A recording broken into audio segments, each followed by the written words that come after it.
Hello dears, welcome back to Feena study room. അപ്പോൾ നമുക്ക് നോക്കാം. ഇന്ന് 24ാമത്തെ ദിവസമാണ് അല്ലേ. ഇനി നമുക്ക് വെറും 26 ദിവസം കൂടിയിട്ടുള്ളൂ അല്ലേ. അപ്പോൾ നമുക്ക് നോക്കാം. അപ്പോൾ ഇന്ന് ആദ്യമായിട്ട് നമ്മൾ നോക്കുന്നത് ഫിസിക്സ് ആണ്. ഫിസിക്സിലെ വൈദ്യുത പ്രവാഹത്തിൻ്റെ പ്രകാശഫലം എന്നുള്ള ആ ഒരു ഭാഗമാണ് കേട്ടോ ഫസ്റ്റ് ആയിട്ട് നമ്മൾ നോക്കുന്നത്. അപ്പോൾ നോക്കാം, വൈദ്യുത പ്രവാഹത്തിൻ്റെ ഫലമായി പ്രകാശം തരുന്ന ഉപകരണത്തിന് ഉദാഹരണം ബൾബാണ്. വൈദ്യുത പ്രവാഹത്തിൻ്റെ ഫലമായിട്ട് പ്രകാശം തരുന്ന ഉപകരണത്തിന് ഉദാഹരണം ബൾബാണ്. സാധാരണ വോൾട്ടേജിൽ ഫിലമെന്റ് ലാമ്പുകളിലെ ഫിലമെന്റ് ചുട്ടുപഴുത്ത് പ്രകാശം തരുന്നതിനാൽ ഇത്തരം ബൾബുകൾ അറിയപ്പെടുന്നത് ഇൻകാൻഡസെന്റ് ലാമ്പുകൾ.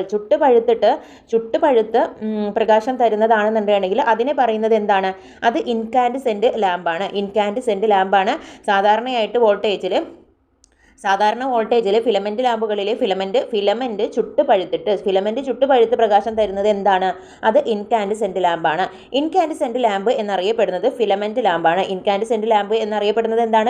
ലാമ്പാണ്. ഫിലമെന്റ് നിർമ്മിക്കാൻ ഉപയോഗിക്കുന്നത് ടങ്സ്റ്റൺ ആണ്. ടങ്സ്റ്റന്റെ പ്രത്യേകതകളൊക്കെ കഴിഞ്ഞ ക്ലാസ്സിൽ നമ്മൾ നോക്കിയതാണ്. ടങ്സ്റ്റൺ ഫിലമെന്റ് ആയി ഉപയോഗിക്കുന്നതിനുള്ള കാരണങ്ങൾ: ഉയർന്ന റെസിസ്റ്റിവിറ്റി, ഉയർന്ന ദ്രവണാങ്കം, നേർത്ത കമ്പികളാക്കാൻ കഴിയുന്നു, ചുട്ടുപഴുത്ത് ധവളപ്രകാശം പുറത്തുവിടാനുള്ള കഴിവ്. അപ്പോൾ ഉയർന്ന റെസിസ്റ്റിവിറ്റി ഉണ്ട്, ഉയർന്ന ദ്രവണാങ്കം ഉണ്ട്, നേർത്ത കമ്പികളാക്കാൻ കഴിയുന്നു, ചുട്ടുപഴുത്ത് ധവളപ്രകാശം പുറത്തുവിടാനുള്ള കഴിവും ഈ ടങ്സ്റ്റൺ ഉണ്ട്. ടങ്സ്റ്റണിൻ്റെ ദ്രവണാങ്കം എത്രയാണെന്ന് ചോദിച്ചാൽ 3422 ഡിഗ്രി സെൽഷ്യസ് ആണ്. PSC ഉത്തര സൂചിക പ്രകാരമാണ് കേട്ടോ ഇത്. എന്നാൽ SCRT പ്രകാരം 3414 SCRT പുസ്തകത്തിലുള്ളത്. ടങ്സ്റ്റണിൻ്റെ ദ്രവണാങ്കം PSC കൊടുത്തിട്ടുള്ളത് 3422 ആണ്. അപ്പോൾ രണ്ടും ഒന്ന് ഓർത്തു വെക്കുക. ഇലക്ട്രിക് ബൾബിൽ വായു നീക്കം ചെയ്യുന്നതിന് കാരണം ബൾബിലെ ഫിലമെന്റ് ഓക്സിജന്റെ സാന്നിധ്യത്തിൽ കത്തി ഓക്സൈഡ് ആകാതിരിക്കാൻ വേണ്ടിയിട്ടാണ്.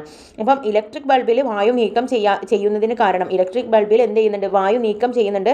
അതിന് കാരണം എന്താണെന്ന് ചോദിച്ചാൽ ബൾബിലെ ഫിലമെന്റ് ഓക്സിജന്റെ സാന്നിധ്യത്തിൽ കത്തി ഓക്സൈഡ് ആകാതിരിക്കാനാണ്. ഇൻകാൻഡസെന്റ് ലാമ്പുകളിൽ ബാഷ്പീകരണം കുറക്കാനായി നിറയ്ക്കുന്ന വാതകങ്ങളാണ് ആർഗണും നൈട്രജനും. ഇൻകാൻഡസെന്റ് ലാമ്പുകളിൽ എന്ത് ചെയ്യുന്നുണ്ട്? ബാഷ്പീകരണം കുറയ്ക്കാനായിട്ട് വാതകങ്ങൾ ചേർക്കുന്നുണ്ട്. ആ വാതകങ്ങളാണ് ആർഗണും നൈട്രജനും. ഇൻകാൻഡസെന്റ് ലാമ്പുകളിൽ ബാഷ്പീകരണം കുറക്കാൻ നൈട്രജൻ ഉപയോഗിക്കുന്നതിനുള്ള കാരണം എന്താണെന്ന് ചോദിച്ചാൽ അത് സാധാരണ താപനിലയിലും മർദ്ദത്തിലും നൈട്രജൻ ഒരു അലസവാതകത്തെ പോലെ പെരുമാറുന്നു. സാധാരണ താപനിലയിലും മർദ്ദത്തിലും നൈട്രജൻ എന്ത് ചെയ്യുന്നു? ഒരു അലസവാതകത്തെ പോലെയാണ് പെരുമാറുന്നത്. താപനിലയിലുള്ള നേരിയ വർധനവ് നൈട്രജന്റെ വികാസത്തെ സ്വാധീനിക്കുന്നില്ല. നൈട്രജൻ പ്രകൃതിയിൽ സുലഭമാണ്. നൈട്രജൻ എന്താണ്? പ്രകൃതിയിൽ എത്ര % ആണ്? നിങ്ങൾ കമന്റ് ചെയ്യണേ. ഇനി ഫിലമെന്റ് ലാമ്പ് ഇലക്ട്രിക് ബൾബ് ആദ്യമായി നിർമ്മിച്ചത് തോമസ് ആൽവ എഡിസൺ ആണ്. 1879 ഫിലമെന്റ് ലാമ്പ് ആദ്യമായിട്ട് നിർമ്മിച്ചിട്ടുള്ളത്. അത് തോമസ് ആൽവ എഡിസൺ ആണ്. ഇൻകാൻഡസെന്റ് ലാമ്പുകളിൽ നൽകുന്ന വൈദ്യുതോർജ്ജത്തിന്റെ ഭൂരിഭാഗവും നഷ്ടപ്പെടുന്നത് താപരൂപത്തിലാണ് ഇൻകാൻഡസെന്റ് ലാമ്പുകളിലെ നൽകുന്ന വൈദ്യുതോർജ്ജത്തിന്റെ ഭൂരിഭാഗവും നഷ്ടപ്പെടുന്നത്. കാരണം എന്താണ്? ടങ്സ്റ്റൺ ചുട്ടുപഴുത്തിട്ടാണ് അല്ലേ. അപ്പം എന്താണ്? താപരൂപത്തിലാണ് അതിന്റെ ഊർജ്ജങ്ങൾ നഷ്ടമാകുന്നത്. എന്നാൽ ഇൻകാൻഡസെന്റ് ലാമ്പുകളിൽ ഫിലമെന്റായി നിക്രോം ഉപയോഗിക്കാത്തതിന് കാരണം എന്താണെന്ന് ചോദിച്ചാൽ അത് ചുട്ടുപഴുത്ത അവസ്ഥയിൽ ധവളപ്രകാശം നൽകാൻ കഴിയാത്തത് കൊണ്ടാണ്. നിക്രോം ഉപയോഗിക്കാത്തതിന് കാരണം എന്താണ്? ചുട്ടുപഴുത്ത അവസ്ഥയിൽ ധവളപ്രകാശം നൽകാൻ കഴിയാത്തത് കൊണ്ട്. ഒരു ബൾബിലെ പൊട്ടിയ ഫിലമെന്റിന്റെ ഭാഗങ്ങൾ വീണ്ടും ചേർത്ത് വെച്ച് ബൾബുകൾ പ്രകാശിപ്പിക്കുമ്പോഴുള്ള പ്രത്യേകത എന്ന് പറയുന്നത് ബൾബിന്റെ പ്രകാശ തീവ്രത വർദ്ധിക്കുന്നു. ഒരു ബൾബിലെ പൊട്ടിയ ഫിലമെന്റിന്റെ ഭാഗങ്ങൾ വീണ്ടും ചേർത്ത് വെച്ചിട്ട് ബൾബുകൾ പ്രകാശിപ്പിക്കുമ്പോൾ പ്രത്യേകത എന്താണ്? ബൾബിലെ പ്രകാശ തീവ്രത വർദ്ധിക്കുന്നു. ബൾബിൽ പൊട്ടിയ ഫിലമെന്റുകൾ ചേർത്ത് വെക്കുമ്പോൾ പ്രതിരോധം കുറയുന്നു. അപ്പം ബൾബിൽ പൊട്ടിയ ഫിലമെന്റുകൾ ചേർത്ത് വെക്കുമ്പോൾ എന്താണ്? പ്രതിരോധം കുറയുകയാണ് ചെയ്യുന്നത്. ഫിലമെന്റ് ലാമ്പുകളിലെ താപഫലം പ്രയോജനപ്പെടുത്തുന്ന സന്ദർഭങ്ങളാണ് ചികിത്സാ രംഗത്ത്, പൗൾട്രി ഫാമുകളിലൊക്കെ ഈ ഫിലമെന്റ് ലാമ്പ് ഇപ്പോഴും ഉപയോഗിച്ച് കാണുന്നുണ്ട് അല്ലേ. പണ്ട് നമ്മുടെ വീടുകളിലൊക്കെ ഉണ്ടായിരുന്നു. എന്നാൽ ഇപ്പോൾ എന്താണ്? ഇപ്പോൾ ചികിത്സാ രംഗത്തും അതുപോലെ പൗൾട്രി ഫാമുകളിലും മാത്രമാണ് ഇത് കാണാൻ കഴിയുന്നത്. നിങ്ങളുടെ ആരുടെയെങ്കിലും വീട്ടിൽ ഇപ്പോൾ ഉണ്ടെങ്കിൽ ഒന്ന് കമൻറ്റ് ചെയ്യണേ. ഡിസ്ചാർജ് ലാമ്പുകൾക്ക് ഉദാഹരണം CFL ട്യൂബ് ലൈറ്റ്. CFLും ട്യൂബ് ലൈറ്റും ആണ് ഡിസ്ചാർജ് ലാമ്പുകൾക്ക് ഉദാഹരണങ്ങളാണ്. CFL tube light, sodium vapour lamp, arc lamp. CFL tube light, sodium vapour lamp, arc lamp. ലാമ്പിൽ നിറച്ചിരിക്കുന്ന വാതകത്തിനനുസരിച്ചിട്ട് ഡിസ്ചാർജ് ലാമ്പുകൾ പല വർണ്ണങ്ങളായിട്ട് പ്രകാശിപ്പിക്കുന്നു. അപ്പം ലാമ്പിൽ നിറച്ചിരിക്കുന്ന വാതകത്തിനനുസരിച്ചിട്ട് ഡിസ്ചാർജ് ലാമ്പുകൾ പല വർണ്ണങ്ങളായിട്ട് പ്രകാശിക്കുന്നുണ്ട്. അപ്പം ബൾബിൻ്റെ നിറം വേപ്പർ ലാമ്പിൽ നിറക്കുന്ന വാതകം ഇപ്പം തന്നെ പഠിച്ചിട്ട് പോവുക, പിന്നേക്ക് വെക്കണ്ട. ബൾബിൻ്റെ നിറം പച്ചയാണ്. പച്ച ക്ലോറിനാണ്. പച്ച ക്ലോ എന്ന് പഠിക്കുക. പച്ച ക്ലോ. ചുവപ്പ് നൈട്രജൻ ആണ്. അപ്പം പച്ച ക്ലോറിനാണ്, ചുവപ്പ് നൈട്രജൻ ആണ്, നീല ഹൈഡ്രജൻ ആണ്. നീല ഹൈഡ്രജൻ ആണ് പഠിക്കാൻ വേണ്ടിയിട്ട് പറയുകയാണ്. നീല നിറമാണല്ലോ ജലത്തിന്, വെള്ളത്തിന് നീല നിറമാണ്, ജലത്തിൽ എന്തുണ്ട് ഹൈഡ്രജനും ഓക്സിജനും ഉണ്ട്, എന്നാല് ഹൈഡ്രജൻ ഓർത്ത് വെക്കുക. നീല ഹൈഡ്രജൻ ആണ്. മഞ്ഞയാണെങ്കിൽ സോഡിയം ബാഷ്പമാണ്, മഞ്ഞയാണെങ്കിൽ സോഡിയം ബാഷ്പമാണ്. ഓറഞ്ച് ചുവപ്പ് നിയോൺ ആണ്, ഓറഞ്ചും ചുവപ്പും നിയോൺ ആണ്, നിയോൺ ഓറഞ്ച് നിയോൺ ആണ്. ഇനി വെള്ള മെർക്കുറിയാണ്, വെള്ള മെർക്കുറിയാണ്, വെള്ള എന്താണ് മെർക്കുറിയാണ്. ഇപ്പോൾ പച്ച ക്ലോറിൻ ആണ്, ചുവപ്പ് നൈട്രജൻ ആണ്, നീല ഹൈഡ്രജൻ ആണ്, മഞ്ഞ സോഡിയം ബാഷ്പമാണ്, ഓറഞ്ച് ചുവപ്പ് നിയോൺ ആണ്, വെള്ള മെർക്കുറിയാണ്. ആധുനിക ഫ്ലൂറസെന്റ് ലാമ്പുകൾ ഉപയോഗിക്കുന്ന ഇലക്ട്രോണിക് ചോക്കുകളാണ്. ആധുനിക ഫ്ലൂറസെന്റ് ലാമ്പുകളിൽ ഉപയോഗിക്കുന്നത് ഇലക്ട്രോണിക് ചോക്കുകളാണ്. ട്യൂബ് ലൈറ്റിന്റെ ചോക്കിന്റെ ഉദ്ദേശം ക്രമാതീതമായി വോൾട്ടത ഉയർത്തുക. ട്യൂബ് ലൈറ്റിലെ ചോക്കിന്റെ ഉദ്ദേശം എന്ന് പറയുന്നത് ക്രമാതീതമായിട്ട് വോൾട്ടത ഉയർത്തുക. ആരംഭഘട്ടത്തിൽ ട്യൂബിനുള്ളിൽ ഡിസ്ചാർജ് തുടങ്ങാൻ ആവശ്യമായ ഉയർന്ന വോൾട്ടേജ് നൽകുന്നത് ഇലക്ട്രോണിക് സർക്യൂട്ടുകളാണ്. ആരംഭഘട്ടത്തിൽ ട്യൂബിനുള്ളിൽ ഡിസ്ചാർജ് തുടങ്ങാൻ ആവശ്യമായ ഉയർന്ന വോൾട്ടേജ് നൽകുന്നത് ഇലക്ട്രോണിക് സർക്യൂട്ടുകളാണ്. ഈച്ചകളുടെ ട്രാപ്പായിട്ടും ബാങ്കുകളിൽ വ്യാജ നോട്ടുകൾ തിരിച്ചറിയാനും രേഖകളിലെ കൃത്രിമം കണ്ടെത്താനും ഉപയോഗിക്കുന്നത് അൾട്രാവയലറ്റ് രശ്മികൾ അടങ്ങുന്ന നീലപ്രകാശം ലഭിക്കുന്ന തരം ഫ്ലൂറസെന്റ് ലാമ്പുകളാണ്. അൾട്രാവയലറ്റ് രശ്മികൾ അടങ്ങുന്ന നീലപ്രകാശം ലഭിക്കുന്ന തരം ഫ്ലൂറസെന്റ് ലാമ്പുകളാണ് ഈച്ചകളുടെ ട്രാപ്പായിട്ടും ബാങ്കുകളിൽ വ്യാജ നോട്ടുകൾ തിരിച്ചറിയാനും രേഖകളുടെ കൃത്രിമം കണ്ടെത്താനും ഉപയോഗിക്കുന്നത്. അൾട്രാവയലറ്റ് ആണ്, അൾട്രാവയലറ്റ്. വലിയ ഫ്ലൂറസെന്റ് ലാമ്പുകളുടെ നീളം കുറച്ചും കുറഞ്ഞ പവറിൽ പ്രവർത്തിക്കാൻ കഴിയുന്ന പാകത്തിൽ രൂപപ്പെടുത്തിയതുമായ ലാമ്പുകളാണ് കോമ്പാക്ട് ഫ്ലൂറസെന്റ് ലാമ്പ്. ഇപ്പോൾ കോമ്പാക്ട് ഫ്ലൂറസെന്റ് ലാമ്പ് എന്ന് പറയുന്നത് വലിയ ഫ്ലൂറസെന്റ് ലാമ്പുകളുടെ നീളം കുറച്ചും കുറഞ്ഞ പവറിൽ പ്രവർത്തിക്കാൻ കഴിയുന്ന പാകത്തിൽ രൂപപ്പെടുത്തുന്നതുമായ ലാമ്പുകളാണ്. ഫ്ലൂറസെന്റ് ലാമ്പുകളിലും CF ലാമ്പുകളിലുമായിട്ട് അടങ്ങിയിരിക്കുന്ന പ്രകൃതിക്ക് ഹാനികരമായ പദാർത്ഥമാണ് മെർക്കുറി ബാഷ്പം. അപ്പം ഫ്ലൂറസെന്റ് ലാമ്പുകളിലും CF ലാമ്പുകളിലും അടങ്ങിയിരിക്കുന്ന പ്രകൃതിക്ക് ഹാനികരമായ പദാർത്ഥം ഏതാണെന്ന് ചോദിച്ചാൽ അത് മെർക്കുറി ബാഷ്പമാണ്. CFL-നേക്കാൾ കുറഞ്ഞ പവറിൽ പ്രവർത്തിക്കുകയും കൂടുതൽ പ്രകാശം തരുകയും ചെയ്യുന്ന ഒരു പ്രകാശിക ഉപകരണമാണ് LED light emitting diode lamp എന്ന് പറയുന്നത്. LED light emitting diode. ഇനി ഫിലമെന്റ് ഇല്ലാത്തതിനാൽ താപരൂപത്തിലുള്ള ഊർജ്ജനഷ്ടം ഉണ്ടാകാത്ത ലാമ്പാണ് LED ലാമ്പ്. ഫിലമെന്റ് ഇല്ലാത്തതിനാൽ താപരൂപത്തിലുള്ള ഊർജ്ജനഷ്ടം ഉണ്ടാകാനാകാത്ത ലാമ്പാണ് LED ലാമ്പ്. മെർക്കുറി ഇല്ലാത്തതിനാൽ പരിസ്ഥിതിക്ക് ഹാനികരമല്ലാത്ത ലാമ്പാണ് LED ലാമ്പ്. മെർക്കുറി ഇല്ലാത്തതിനാൽ പരിസ്ഥിതിക്ക് ഹാനികരമല്ലാത്ത ലാമ്പാണ് LED ലാമ്പ്. വളരെ കുറഞ്ഞ പവറിൽ പ്രവർത്തിക്കുന്ന ലാമ്പാണ് LED ലാമ്പ്. വളരെ കുറഞ്ഞ പവറിൽ പ്രവർത്തിക്കുന്ന ലാമ്പാണ് LED ലാമ്പ്. ഫിലമെന്റ് ലാമ്പിൽ ആയുസ് 1000 മണിക്കൂറാണ്. ഫിലമെന്റ് ലാമ്പിന്റെ ആയുസ് എത്രയാണ്? 1000 മണിക്കൂറാണ്. ഫ്ലൂറസെന്റ് ലാമ്പിന്റെ ആയുസ് 6000 to 15000 മണിക്കൂറാണ്. 6000 to 15000 മണിക്കൂറാണ് ഫ്ലൂറസെന്റ് ലാമ്പിന്റെ ആയുസ് എന്ന് പറയുന്നത്. ഇൻകാൻഡിസെന്റ് ലാമ്പുകളെക്കാളും ഡിസ്ചാർജ് ലാമ്പുകളെക്കാളും കുറഞ്ഞ പവറിൽ പ്രവർത്തിക്കുകയും കൂടുതൽ പ്രകാശം തരുകയും ചെയ്യുന്ന ഒരു പ്രകാശിക ഉപകരണമാണ് LED ബൾബ്. അപ്പോൾ LED ബൾബ് എന്ന് പറയുന്നത് ഇൻകാൻഡിസെന്റ് ലാമ്പുകളെക്കാളും ഡിസ്ചാർജ് ലാമ്പുകളെക്കാളും കുറഞ്ഞ പവറിൽ പ്രവർത്തിക്കുകയും കൂടുതൽ പ്രകാശം തരുകയും ചെയ്യുന്ന ഒരു പ്രകാശിക ഉപകരണമാണ് LED ലാമ്പ്. LED ബൾബിനെ ഹോൾഡറുമായി ബന്ധിപ്പിക്കുന്ന ലോഹഭാഗം ബേസ് യൂണിറ്റ് E22 ആണ്. ബേസ് യൂണിറ്റ് E22 ആണ് LED ബൾബിനെ ഹോൾഡറുമായി ബന്ധിപ്പിക്കുന്ന ലോഹഭാഗം. ഇനി LED ബൾബിന്റെ മേന്മകൾ എന്തൊക്കെയാണെന്ന് നോക്കാം. കുറഞ്ഞ വൈദ്യുത ഉപയോഗം, കുറഞ്ഞ വോൾട്ടേജിലും പ്രവർത്തിക്കും, കൂടുതൽ ആയുസ്, ഫിലമെന്റ് ഇല്ലാത്തതിനാൽ താപരൂപത്തിലുള്ള ഊർജ്ജ നഷ്ടം ഉണ്ടാകുന്നില്ല, ക്ഷമത കൂടുതലാണ്, മെർക്കുറി ഇല്ലാത്തതിനാൽ പരിസ്ഥിതിക്ക് ഹാനികരമല്ല. ഇനി അടുത്തതായിട്ട് ബൾബിന്റെ ബേസ് യൂണിറ്റിനോട് ചേർന്ന് നിൽക്കുന്ന താപം ആഗിരണം ചെയ്യുവാനുള്ള സംവിധാനം ഏതാണെന്ന് ചോദിച്ചാൽ അത് ഹീറ്റ് സിങ്ക് ആണ്. ബൾബിന്റെ ബേസ് യൂണിറ്റിനോട് ചേർന്ന് നിൽക്കുന്ന താപം ആഗിരണം ചെയ്യാനുള്ള സംവിധാനമാണ് ഹീറ്റ് സിങ്ക്. ഹോൾഡറിൽ ഉറപ്പിക്കുന്ന ലോഹ പ്ലേറ്റ് ആണ് ബേസ് പ്ലേറ്റ്. ലോഹ പ്ലേറ്റ് ആണ് ബേസ് പ്ലേറ്റ്. ഹോൾഡറിൽ ഉറപ്പിക്കുന്ന ലോഹ പ്ലേറ്റ് ആണ് ബേസ് പ്ലേറ്റ്. LED ഡ്രൈവറിൽ നിന്നുള്ള വയറുകളെ ബേസ് യൂണിറ്റിൽ ഉറപ്പിക്കുന്നതിനുള്ള സ്ക്രൂകളാണ് ബ്ലാക്ക് കണ്ടക്ടർ സ്ക്രൂകൾ.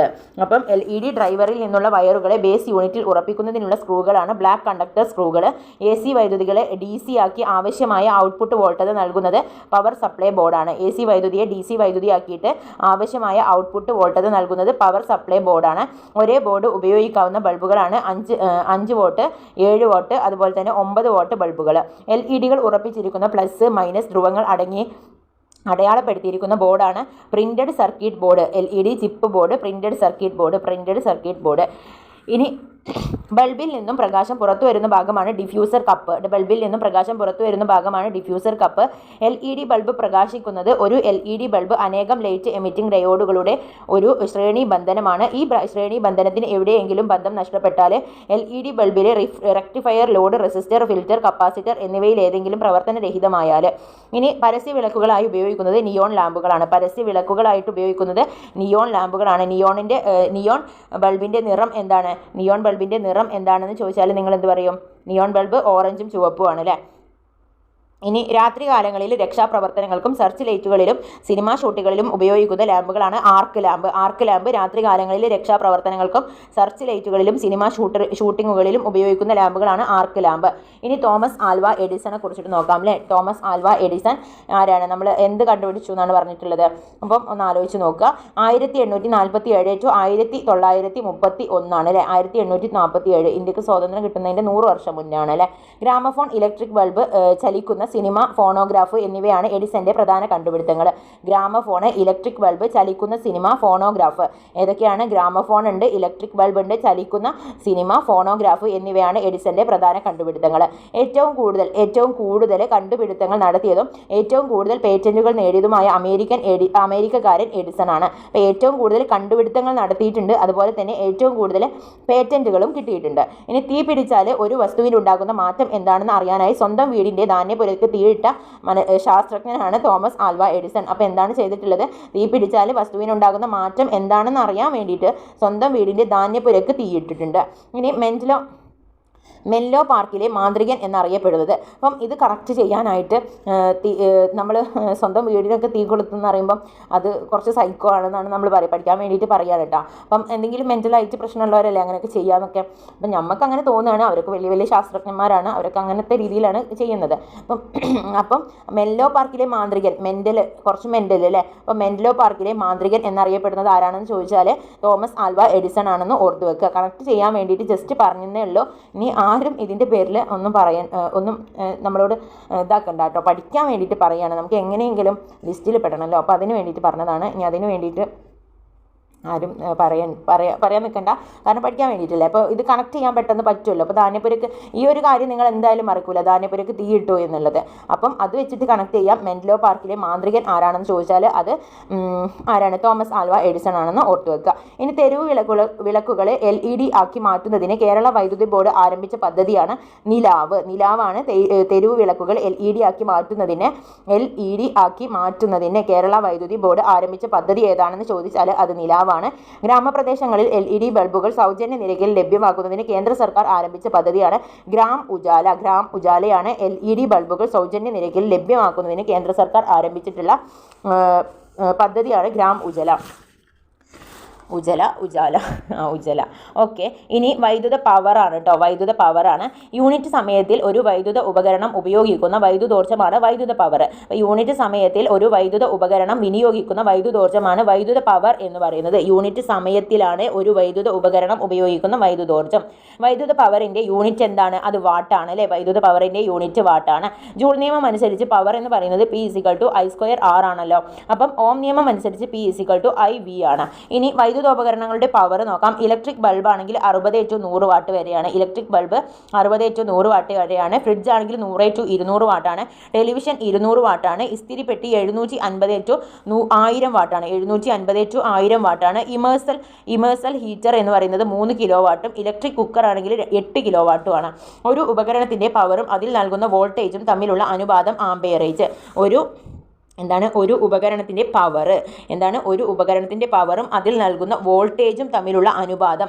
ഒരു ഉപകരണത്തിൻ്റെ പവറും വോൾട്ടേജും തമ്മിലുള്ള അനുപാതത്തെയാണ് ആംപെയറേജ് എന്ന് പറയുന്നത്. ഈ ക്വസ്റ്റ്യൻ ചോദിച്ചിട്ടുണ്ട് കേട്ടോ. അപ്പോൾ അത് കൃത്യമായിട്ട് പഠിക്കുക. ഒരു ഉപകരണത്തിൻ്റെ പവറും അതിൽ നൽകുന്ന വോൾട്ടേജും തമ്മിലുള്ള അനുപാതത്തെയാണ് എന്ത് പറയുന്നത്? ആംപെയറേജ് എന്ന് പറയുന്നത്.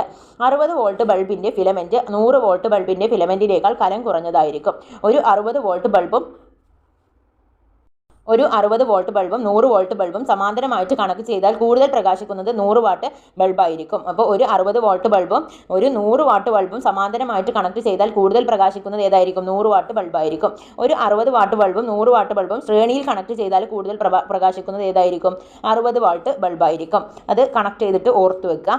വൈദ്യുതോപകരണത്തിലെ നക്ഷത്ര ചിഹ്നം ഉപകരണത്തിന്റെ ഊർജ്ജക്ഷമതയെ സൂചിപ്പിക്കുന്നു. വൈദ്യുതോപകരണത്തിലെ നക്ഷത്ര ചിഹ്നങ്ങൾ ഉണ്ടാവില്ലേ, നമ്മൾ ഫ്രിഡ്ജും TV ഒക്കെ വാങ്ങുമ്പോൾ ഉണ്ടാവും, അതിൻ്റെ ഒരു നക്ഷത്ര ചിഹ്നങ്ങൾ ഉണ്ടാവും. അതെന്താണ്? അത് ഊർജ്ജക്ഷമതയെ സൂചിപ്പിക്കുന്നതാണ് കേട്ടോ. വണ്ണം കൂടിയ ചാലകങ്ങൾ ആംപെയറേജ് കൂടുതലും വണ്ണം കുറഞ്ഞവയ്ക്ക് ആംപെയറേജ് കുറവുമായിരിക്കും. ആംപെയറേജ് എന്ന് പറഞ്ഞാൽ നമ്മൾ എന്താ പഠിച്ചത്? ഒരു ഉപകരണത്തിന്റെ പവറും അതിൽ നൽകുന്ന വോൾട്ടേജും തമ്മിലുള്ള അനുപാതമാണെന്ന് നമ്മൾ പഠിച്ചു. ചാലക കമ്പികളുടെ വ്യത്യാസത്തിന്റെ ഉൽക്രമമാണ് ഗേജ് എന്ന് പറയുന്നത്. ഗേജ് എന്ന് പറയുന്നത് എന്താണ്? ചാലക കമ്പികളുടെ വ്യാസത്തിന്റെ ഉൽക്രമമാണ് ഗേജ്. ഗേജ് കൂടുന്നതിനനുസരിച്ച് ചാലകത്തിന്റെ കനം കുറയുകയും ആംപെയറേജ് കൂടുകയും ചെയ്യും. ഇനി SCRT ക്വസ്റ്റ്യൻ ബോൾ ആണ്. അനുയോജ്യമായ ആംബിയറേജിലുള്ള ഫ്യൂസ് വയർ തിരഞ്ഞെടുക്കണമെന്ന് പറയുന്നത് എന്തുകൊണ്ടാണ്? വിശദീകരിക്കുക. ഫ്യൂസ് വയറിന്റെ ആംബിയറേജ് വളരെ കൂടുതൽ അമിത വൈദ്യുത പ്രവാഹം ഉണ്ടാക്കുമ്പോൾ വൈദ്യുത ബന്ധം വിച്ഛേദിക്കപ്പെടുന്നില്ല. ആംബിയറേജ് കുറവായതിനാൽ വൈദ്യുത ഉപകരണങ്ങൾ ഓൺ ചെയ്യുമ്പോൾ തന്നെ വൈദ്യുത പ്രവാഹം വിച്ഛേദിക്കപ്പെടുന്നു. ഇനി രണ്ടാമത്തെ ക്വസ്റ്റ്യൻ ആണ്. ഫിലമെന്റ് ലാമ്പുകളിൽ ഫിലമെന്റ് ആയിട്ട് നിക്രോം ഉപയോഗിക്കാത്തത് എന്തുകൊണ്ട് എന്നാണ്. നിക്രോം ചുട്ടുപഴുത്ത് ചുവന്നു നിൽക്കുക മാത്രമേ ചെയ്യുന്നുള്ളൂ, വെളുത്ത പ്രകാശം ഉണ്ടാകുന്നില്ല. ഇനി 250 വോൾട്ടിൽ പ്രവർത്തിക്കുന്നതായിട്ട് രൂപകൽപ്പന ചെയ്ത ഒരു ഫിലമെന്റ് ലാമ്പിൽ പവർ 1 വാട്ട് ആണ്. 100 വാട്ട് സപ്ലൈയിൽ ഘടിപ്പിച്ചാൽ പവർ എത്രയായിരിക്കും എന്നാണ് ക്വസ്റ്റ്യൻ. അപ്പോൾ P=V²/R ആണ് എന്ന സമവാക്യം ഉപയോഗിക്കണം. V²/P എന്ന് പറയുന്നത് 250 × 250 V² ആണല്ലോ. ബൈ എത്രയാണ്? 100 ആണ് അല്ലേ. അപ്പം 625 വാട്ടാണ്. 100 വാട്ട് സപ്ലൈയിൽ ഘടിപ്പിക്കുമ്പോൾ എങ്ങനെയായിരിക്കും? P=V²R ആണ്. അപ്പം 100 × 100 V എന്ന് പറയുന്നത് 100 × 100 625 625 വാട്ടാണ്. ഇനി നാലാമത്തെ ക്വസ്റ്റ്യൻ. 1 ഓം പ്രതിരോധമുള്ള ചാലകത്തിലൂടെ ഒരു A വൈദ്യുതി 1 മണിക്കൂർ പ്രവഹിച്ചാൽ എത്ര ജൂൾ താപം ഉണ്ടാകുന്നതാണ് ക്വസ്റ്റ്യൻ. അപ്പം R=1 ഓം ആണ്. I എന്ന് പറയുന്നത് ഒരു A ആണ്. T എന്ന് പറയുന്നത് 1 ഹവറാണ്. അത് T എന്ന് പറയുന്നത് 1 ഹവറാണ്. അതെന്താണ്? 36,000 സെക്കൻഡാണ്. അപ്പം H=I²RT ഉപയോഗിക്കുക. H=I 1 Aയും 1 ഇൻറ്റു ചെയ്യാം. അപ്പം 1 Aയും എന്നിട്ട് ഇൻറ്റു 1 ഓം ഇൻറ്റു 3600. അപ്പോൾ എത്രയാണ്? 3600 ജൂളാണ് കിട്ടുന്നത്. ഇനി 440. ഇതൊക്കെ നിങ്ങളൊന്ന് ചെയ്ത് നോക്കരുത്, വായിച്ച് പോയിട്ട് കാര്യമില്ല, നിങ്ങൾ ചെയ്ത് തന്നെ നോക്കണേ. വായിച്ചു പോകുമ്പോൾ നിങ്ങൾ അതങ്ങനെ കണ്ട് വിട്ടിട്ട് പോകും, പക്ഷേ അതൊന്ന് ചെയ്തു നോക്കണേ. ഇനി ഏഴാമത്തെ ക്വസ്റ്റ്യൻ ആണ്. ഇൻകാൻഡസെന്റ് ലാമ്പുകളുടെ 2 പോരായ്മകൾ എന്തെല്ലാം ചോദിച്ചിട്ടുണ്ട്. ഇവ അധികമായിട്ട് വൈദ്യുതോർജ്ജത്തെ താപോർജ്ജമാക്കി മാറ്റുന്നു. അപ്പോൾ ഇൻകാൻഡസെന്റ് ലാമ്പ് എന്ന് പറയുമ്പോൾ അധികമായിട്ട് വൈദ്യുതോർജ്ജത്തെ താപോർജ്ജമാക്കി മാറ്റുന്നു. ഇവ നിഴലുണ്ടാക്കുന്നു. അവയുടെ ആയുസ് കുറവാണ്. ഇനി അടുത്തത്, ഈ ബൾബുകളുടെ ആയുസ് കൂട്ടുവാൻ വേണ്ടി ചെയ്തിരിക്കുന്ന ഒരു പ്രവർത്തനം എന്തെന്നാണ്. കുറഞ്ഞ മർദ്ദത്തിൽ ആർഗൺ പോലുള്ള അലസവാദങ്ങൾ നിറച്ചിരിക്കുന്നു. ഇനി ഈ ബൾബുകൾ ഫിലമെന്റിന്റെ ഓക്സീകരണം തടയുന്നത് എങ്ങനെയെന്നാണ്. ഫിലമെന്റിന്റെ ഓക്സീകരണം തടയുവാൻ വേണ്ടി ബൾബിനുള്ളിലെ വായു ശൂന്യമാക്കുന്നു. ഇനി ഉചിതമായ പദജോടി കണ്ടെത്തുക. ബൾബ്, പ്രകാശഫലം, സുരക്ഷാ ഫ്യൂസ് ഡാഷ് ആണ്. അപ്പം നിക്രോം ഉയർന്ന ദ്രവണാങ്കമാണ്, ഫ്യൂസ് വയർ ഡാഷ് കൊടുത്തിട്ടുണ്ട്. അപ്പം ബൾബ്, പ്രകാശഫലം, സുരക്ഷാ ഫ്യൂസ് എന്താണ്? താപഫലമാണ് അല്ലേ. ഇനി നിക്രോം ആണെങ്കിൽ ഉയർന്ന ദ്രവണാങ്കമാണ്, ഫ്യൂസ് വയർ ആണെങ്കിൽ താഴ്ന്ന ദ്രവണാങ്കമാണ്. ഇനി ശരിയായിട്ടുള്ള പദജോടി കണ്ടെത്തി പൂരിപ്പിക്കുക. വൈദ്യുതോർജ്ജം, താപോർജ്ജം, താപഫലം, ഇലക്ട്രിക് സ്റ്റൗവ്. അപ്പം അതിൽ വൈദ്യുതോർജ്ജം, രാസോർജ്ജം, രാസഫലം ഡാഷ് ആണ് കൊടുത്തിട്ടുള്ളത്. സ്റ്റോറേജ് ബാറ്ററി ആണ്. Storage battery. ശരിയായ ഉത്തരം ബ്രാക്കറ്റിൽ നിന്നും തിരഞ്ഞെടുത്തിട്ട് എഴുതുക എന്നാണ് കൊടുത്തിട്ടുള്ളത്. അടുത്ത ക്വസ്റ്റ്യൻ 10ാമത്തെ ക്വസ്റ്റ്യൻ ആണ് കേട്ടോ. വൈദ്യുതിയുടെ താപഫലം പ്രയോജനപ്പെടുത്തിയിരിക്കുന്ന ഒരു ഉപകരണമാണ് ഏതാണ്? അവിടെ കുറച്ച് ഓപ്ഷൻസ് ഒക്കെ കൊടുത്തിട്ടുണ്ട്. Fan, LED, fuse, CFL. അപ്പോൾ ഫ്യൂസ് ആണ്. ഇനി ഗൃഹവൈദ്യുതീകരണ സർക്യൂട്ടിൽ ലഭിക്കുന്നത് 240 വാട്ടാണ്. ഇലക്ട്രിക് ഇസ്തിരിപ്പെട്ടി അത് നിങ്ങൾ ചെയ്തു നോക്കുക. ഇനി 12ാമത്തെ ക്വസ്റ്റ്യൻ നോക്കാം. ഫ്യൂസ് വയർ സർക്യൂട്ടിൽ ഘടിപ്പിക്കുന്നതുമായി ബന്ധപ്പെട്ട് ചില പ്രസ്താവനകൾ താഴെ കൊടുത്തിരിക്കുന്നു. അപ്പം അതിൽ ഒന്നാമത്തേത്, ഫ്യൂസ് വയർ കാരിയർ ബേസിൽ നിന്നും പുറന്തള്ളി നിൽക്കരുത്. അതുപോലെ തന്നെ ഫ്യൂസ് വയറിൻ്റെ അഗ്രങ്ങൾ ദൃഢമായി ബന്ധിപ്പിക്കണം. സർക്യൂട്ടിൽ സമാന്തരമായി ഫ്യൂസ് ഘടിപ്പിക്കേണ്ടത്. അതിൽ ശരിയായ പ്രസ്താവന ഏതെന്നാണ്. അതിൽ 1ഉം 2ഉം ശരിയായ പ്രസ്താവനകളാണ് അല്ലേ. ഫ്യൂസ് വയർ കാരിയർ ബേസിൽ നിന്നും പുറത്ത് തള്ളി നിൽക്കരുത്. ഫ്യൂസ് വയറിൻ്റെ അഗ്രങ്ങൾ ദൃഢമായിട്ട് ബന്ധിപ്പിക്കണം. ഇനി അടുത്തത്, സർക്യൂട്ടിൽ ശ്രേണി രീതിയിലാണ് ഫ്യൂസ് ഘടിപ്പിക്കേണ്ടത്. സർക്യൂട്ടിൽ തെറ്റായ പ്രസ്താവന ശരിയാക്കി എഴുതുക എന്നാണ്. അപ്പോൾ ഇതിൽ എന്താ കൊടുത്തിട്ടുള്ളത്? സർക്യൂട്ടിൽ സമാന്തര രീതിയിലാണ് ഫ്യൂസ് ഘടിപ്പിക്കേണ്ടതെന്നാണ്. എന്നാൽ എന്താണ്? സർക്യൂട്ടിൽ ശ്രേണി രീതിയിലാണ് എന്ത് ചെയ്യേണ്ടത്? ഫ്യൂസ് ഘടിപ്പിക്കേണ്ടത്. ഇനി അവിടെ ഒരു ക്വസ്റ്റ്യൻ കൊടുത്തിട്ടുണ്ട്, നിങ്ങൾ അതൊന്ന് ചെയ്തു നോക്കുക. അടുത്തതായിട്ട് നമ്മൾ നോക്കാൻ പോകുന്നത് കെമിസ്ട്രി ആണ്. അപ്പോൾ കെമിസ്ട്രി നമുക്ക് നോക്കാം. ഇരുമ്പാണ് നമ്മൾ ഇരുന്നിരുന്ന ലോഹം അല്ലേ. അപ്പം ഇരുമ്പ് തുരുമ്പിക്കുമ്പോൾ ഭാരം എന്താണ് ചെയ്യുന്നത്? വർദ്ധിക്കുകയാണ് ചെയ്യുന്നത്. ഇരുമ്പ് തുരുമ്പിക്കുമ്പോൾ ഭാരം വർദ്ധിക്കുന്നു.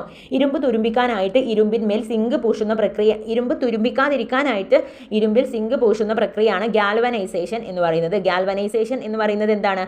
ഇരുമ്പ് തുരുമ്പിക്കാതിരിക്കാനായിട്ട് ഇരുമ്പിന്മേൽ സിങ്ക് പൂശുന്ന പ്രക്രിയയാണ്. MICR magnetic ink character recognition. എഴുതാൻ ഉപയോഗിക്കുന്ന മഷിയിൽ അടങ്ങിയിരിക്കുന്നത് അയൺ ഓക്സൈഡ് ആണ്. Iron oxide. ഇരുമ്പിന്റെ ഏറ്റവും ശുദ്ധമായ രൂപം ഏതാണെന്ന് ചോദിച്ചാൽ റോട്ട് അയൺ ആണ്. ഇരുമ്പിന്റെ ഏറ്റവും ശുദ്ധമായിട്ടുള്ള രൂപം ഏതാണെന്ന് ചോദിച്ചാൽ അത് റോട്ട് അയൺ ആണ്, പച്ചിരുമ്പ്. ഏറ്റവും കൂടിയ അളവിൽ കാർബൺ അടങ്ങിയിട്ടുള്ള ഇരുമ്പിന്റെ രൂപമാണ് പിഗ് അയൺ. ഏറ്റവും കൂടുതൽ കാർബൺ അടങ്ങിയിട്ടുള്ള ഇരുമ്പിന്റെ രൂപം ഏതാണ്? അത് പിഗ് അയൺ ആണ്. അയൺ കാർബണുമായി ചേർന്നുണ്ടാകുന്ന സങ്കരം സ്റ്റീലാണ്, ഉരുക്ക്. അയൺ കാർബണുമായിട്ട് ചേർന്നുണ്ടാകുന്ന ലോഹസങ്കരമാണ് സ്റ്റീൽ, ഉരുക്ക്. കമ്പി, കൃഷി, ആയുധങ്ങൾ, ദണ്ഡുകൾ എന്നിവ നിർമ്മിക്കാൻ ഉപയോഗിക്കുന്ന സ്റ്റീലാണ് മൈൽഡ് സ്റ്റീൽ. മൈൽഡ് സ്റ്റീൽ എന്ന് പറയുന്നത് കമ്പി, കൃഷി, ആയുധങ്ങൾ, ദണ്ഡുകൾ എന്നിവ നിർമ്മിക്കാൻ ഉപയോഗിക്കുന്ന സ്റ്റീലാണ് മൈൽഡ് സ്റ്റീൽ. മൈൽഡ് സ്റ്റീലിലെ കാർബണിന്റെ അളവ് 0.05%, 0.30%. റെയിൽ പാളങ്ങൾ നിർമ്മിക്കാൻ ഉപയോഗിക്കുന്ന സ്റ്റീൽ മീഡിയം സ്റ്റീലാണ്. റെയിൽ പാളങ്ങൾ നിർമ്മിക്കാൻ ഉപയോഗിക്കുന്ന സ്റ്റീൽ മീഡിയം സ്റ്റീലാണ്. മീഡിയം സ്റ്റീലിലെ കാർബണിന്റെ അളവ് 0.31%, 0.60%. ശസ്ത്രക്രിയ ഉപകരണങ്ങൾ, സ്പ്രിങ്ങുകൾ, കത്തി, ബ്ലേഡ് എന്നിവ നിർമ്മിക്കാൻ ഉപയോഗിക്കുന്ന സ്റ്റീലാണ് ഹൈ കാർബൺ സ്റ്റീൽ എന്ന് പറയുന്നത്. ഹൈ കാർബൺ സ്റ്റീലിലെ കാർബണിന്റെ അളവ് 0.61%, 1.5%. ബ്ലാസ്റ്റ് ഫർണസിൽ ഉപയോഗിക്കുന്ന ഇന്ധനം കാർബൺ ആണ്. ബ്ലാസ്റ്റ് ഫർണസിൽ ഉപയോഗിക്കുന്ന ഇന്ധനം ഏതാണെന്ന് ചോദിച്ചാൽ അത് കാർബൺ ആണ്. ബ്ലാസ്റ്റ് ഫർണസിൽ നിന്നും ലഭിക്കുന്ന മാലിന്യങ്ങൾ അടങ്ങിയ അയൺ ആണ് പിഗ് അയൺ. ബ്ലാസ്റ്റ് ഫർണസിൽ നിന്നും ലഭിക്കുന്ന മാലിന്യം അടങ്ങിയിട്ടുള്ള അയൺ ആണ് പിഗ് അയൺ. പിഗ് അയണിൽ ഏറ്റവും കൂടുതലുള്ള കാർബൺ ഏറ്റവും കൂടുതൽ അടങ്ങിയിട്ടുള്ള ഇരുമ്പിന്റെ ലോഹം ഏതാണെന്ന് ചോദിച്ചാൽ അത് പിഗ് അയൺ ആണ്. എന്താണ്? ബ്ലാസ്റ്റ് ഫർണസിൽ ഉപയോഗിക്കുന്ന ഇന്ധനം ചോദിച്ചാൽ അത് കാർബൺ ആണെന്ന് ഓർത്തു. ഏറ്റവും കൂടുതൽ ഇരുമ്പടങ്ങിയിട്ടുള്ള അയിരാണ് മാഗ്നറ്റേറ്റ്. ഏറ്റവും കൂടുതൽ ഇരുമ്പടങ്ങിയിട്ടുള്ള അയിരാണ് മാഗ്നറ്റേറ്റ്. വിഡ്ഢികളുടെ സ്വർണം എന്നറിയപ്പെടുന്നത് അയൺ പെറൈറ്റ് ആണ്.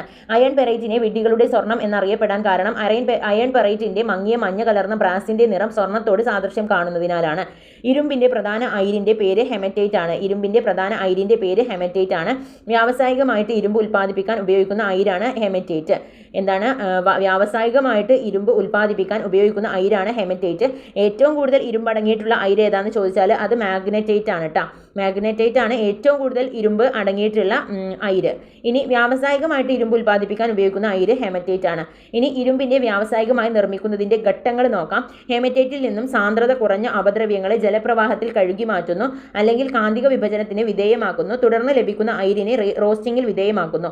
അതുവഴി അയിരിൽ അടങ്ങിയിരിക്കുന്ന മാലിന്യങ്ങളെ ഓക്സൈഡുകളാക്കി വാതക രൂപത്തിൽ നീക്കം ചെയ്യുന്നു. അതോടൊപ്പം ജലാംശവും നീക്കം ചെയ്യുന്നു. ഇനി ഹെമറ്റൈറ്റിനെ അയണാക്കി മാറ്റുന്നതിന് ഉപയോഗിക്കുന്ന സംവിധാനം ബ്ലാസ്റ്റ് ഫർണസ്. ഇനി ബ്ലാസ്റ്റ് ഫർണസ് ആ പേരിൽ അറിയപ്പെടാനുള്ള കാരണം ഫർണസിന്റെ അടിവശത്തു കൂടി ഉയർന്ന താപനിലയിലുള്ള ശക്തമായ വായുപ്രവാഹം കടത്തിവിടുന്നതിനാലാണ്. ബ്ലാസ്റ്റ് ഫർണസിൽ ആ പേര് അറിയപ്പെടാനുള്ള കാരണം ഫർണസിന്റെ അടിവശത്തു കൂടിയിട്ട് ഉയർന്ന താപനിലയിലുള്ള ശക്തമായ വായുപ്രവാഹം കടത്തിവിടുന്നതിനാലാണ്. ഹെമറ്റൈറ്റിന്റെ ശുദ്ധീകരണത്തിൽ ഹെമറ്റൈറ്റിനോടൊപ്പം ബ്ലാസ്റ്റ് ഫർണസിൽ മുകൾ ഭാഗത്തു കൂടി നിക്ഷേപിക്കുന്നത് ചുണ്ണാമ്പ് കല്ല്, കോക്ക്. ചുണ്ണാമ്പ് കല്ലും കോക്കുമാണ് ഹെമറ്റൈറ്റിന്റെ ശുദ്ധീകരണത്തിൽ ഹെമറ്റൈറ്റിനോടൊപ്പം ബ്ലാസ്റ്റ് ഫർണസിൽ മുകൾ ഭാഗത്തു കൂടി നിക്ഷേപിക്കുന്നത് ചുണ്ണാമ്പ് കല്ല്, കോക്ക്.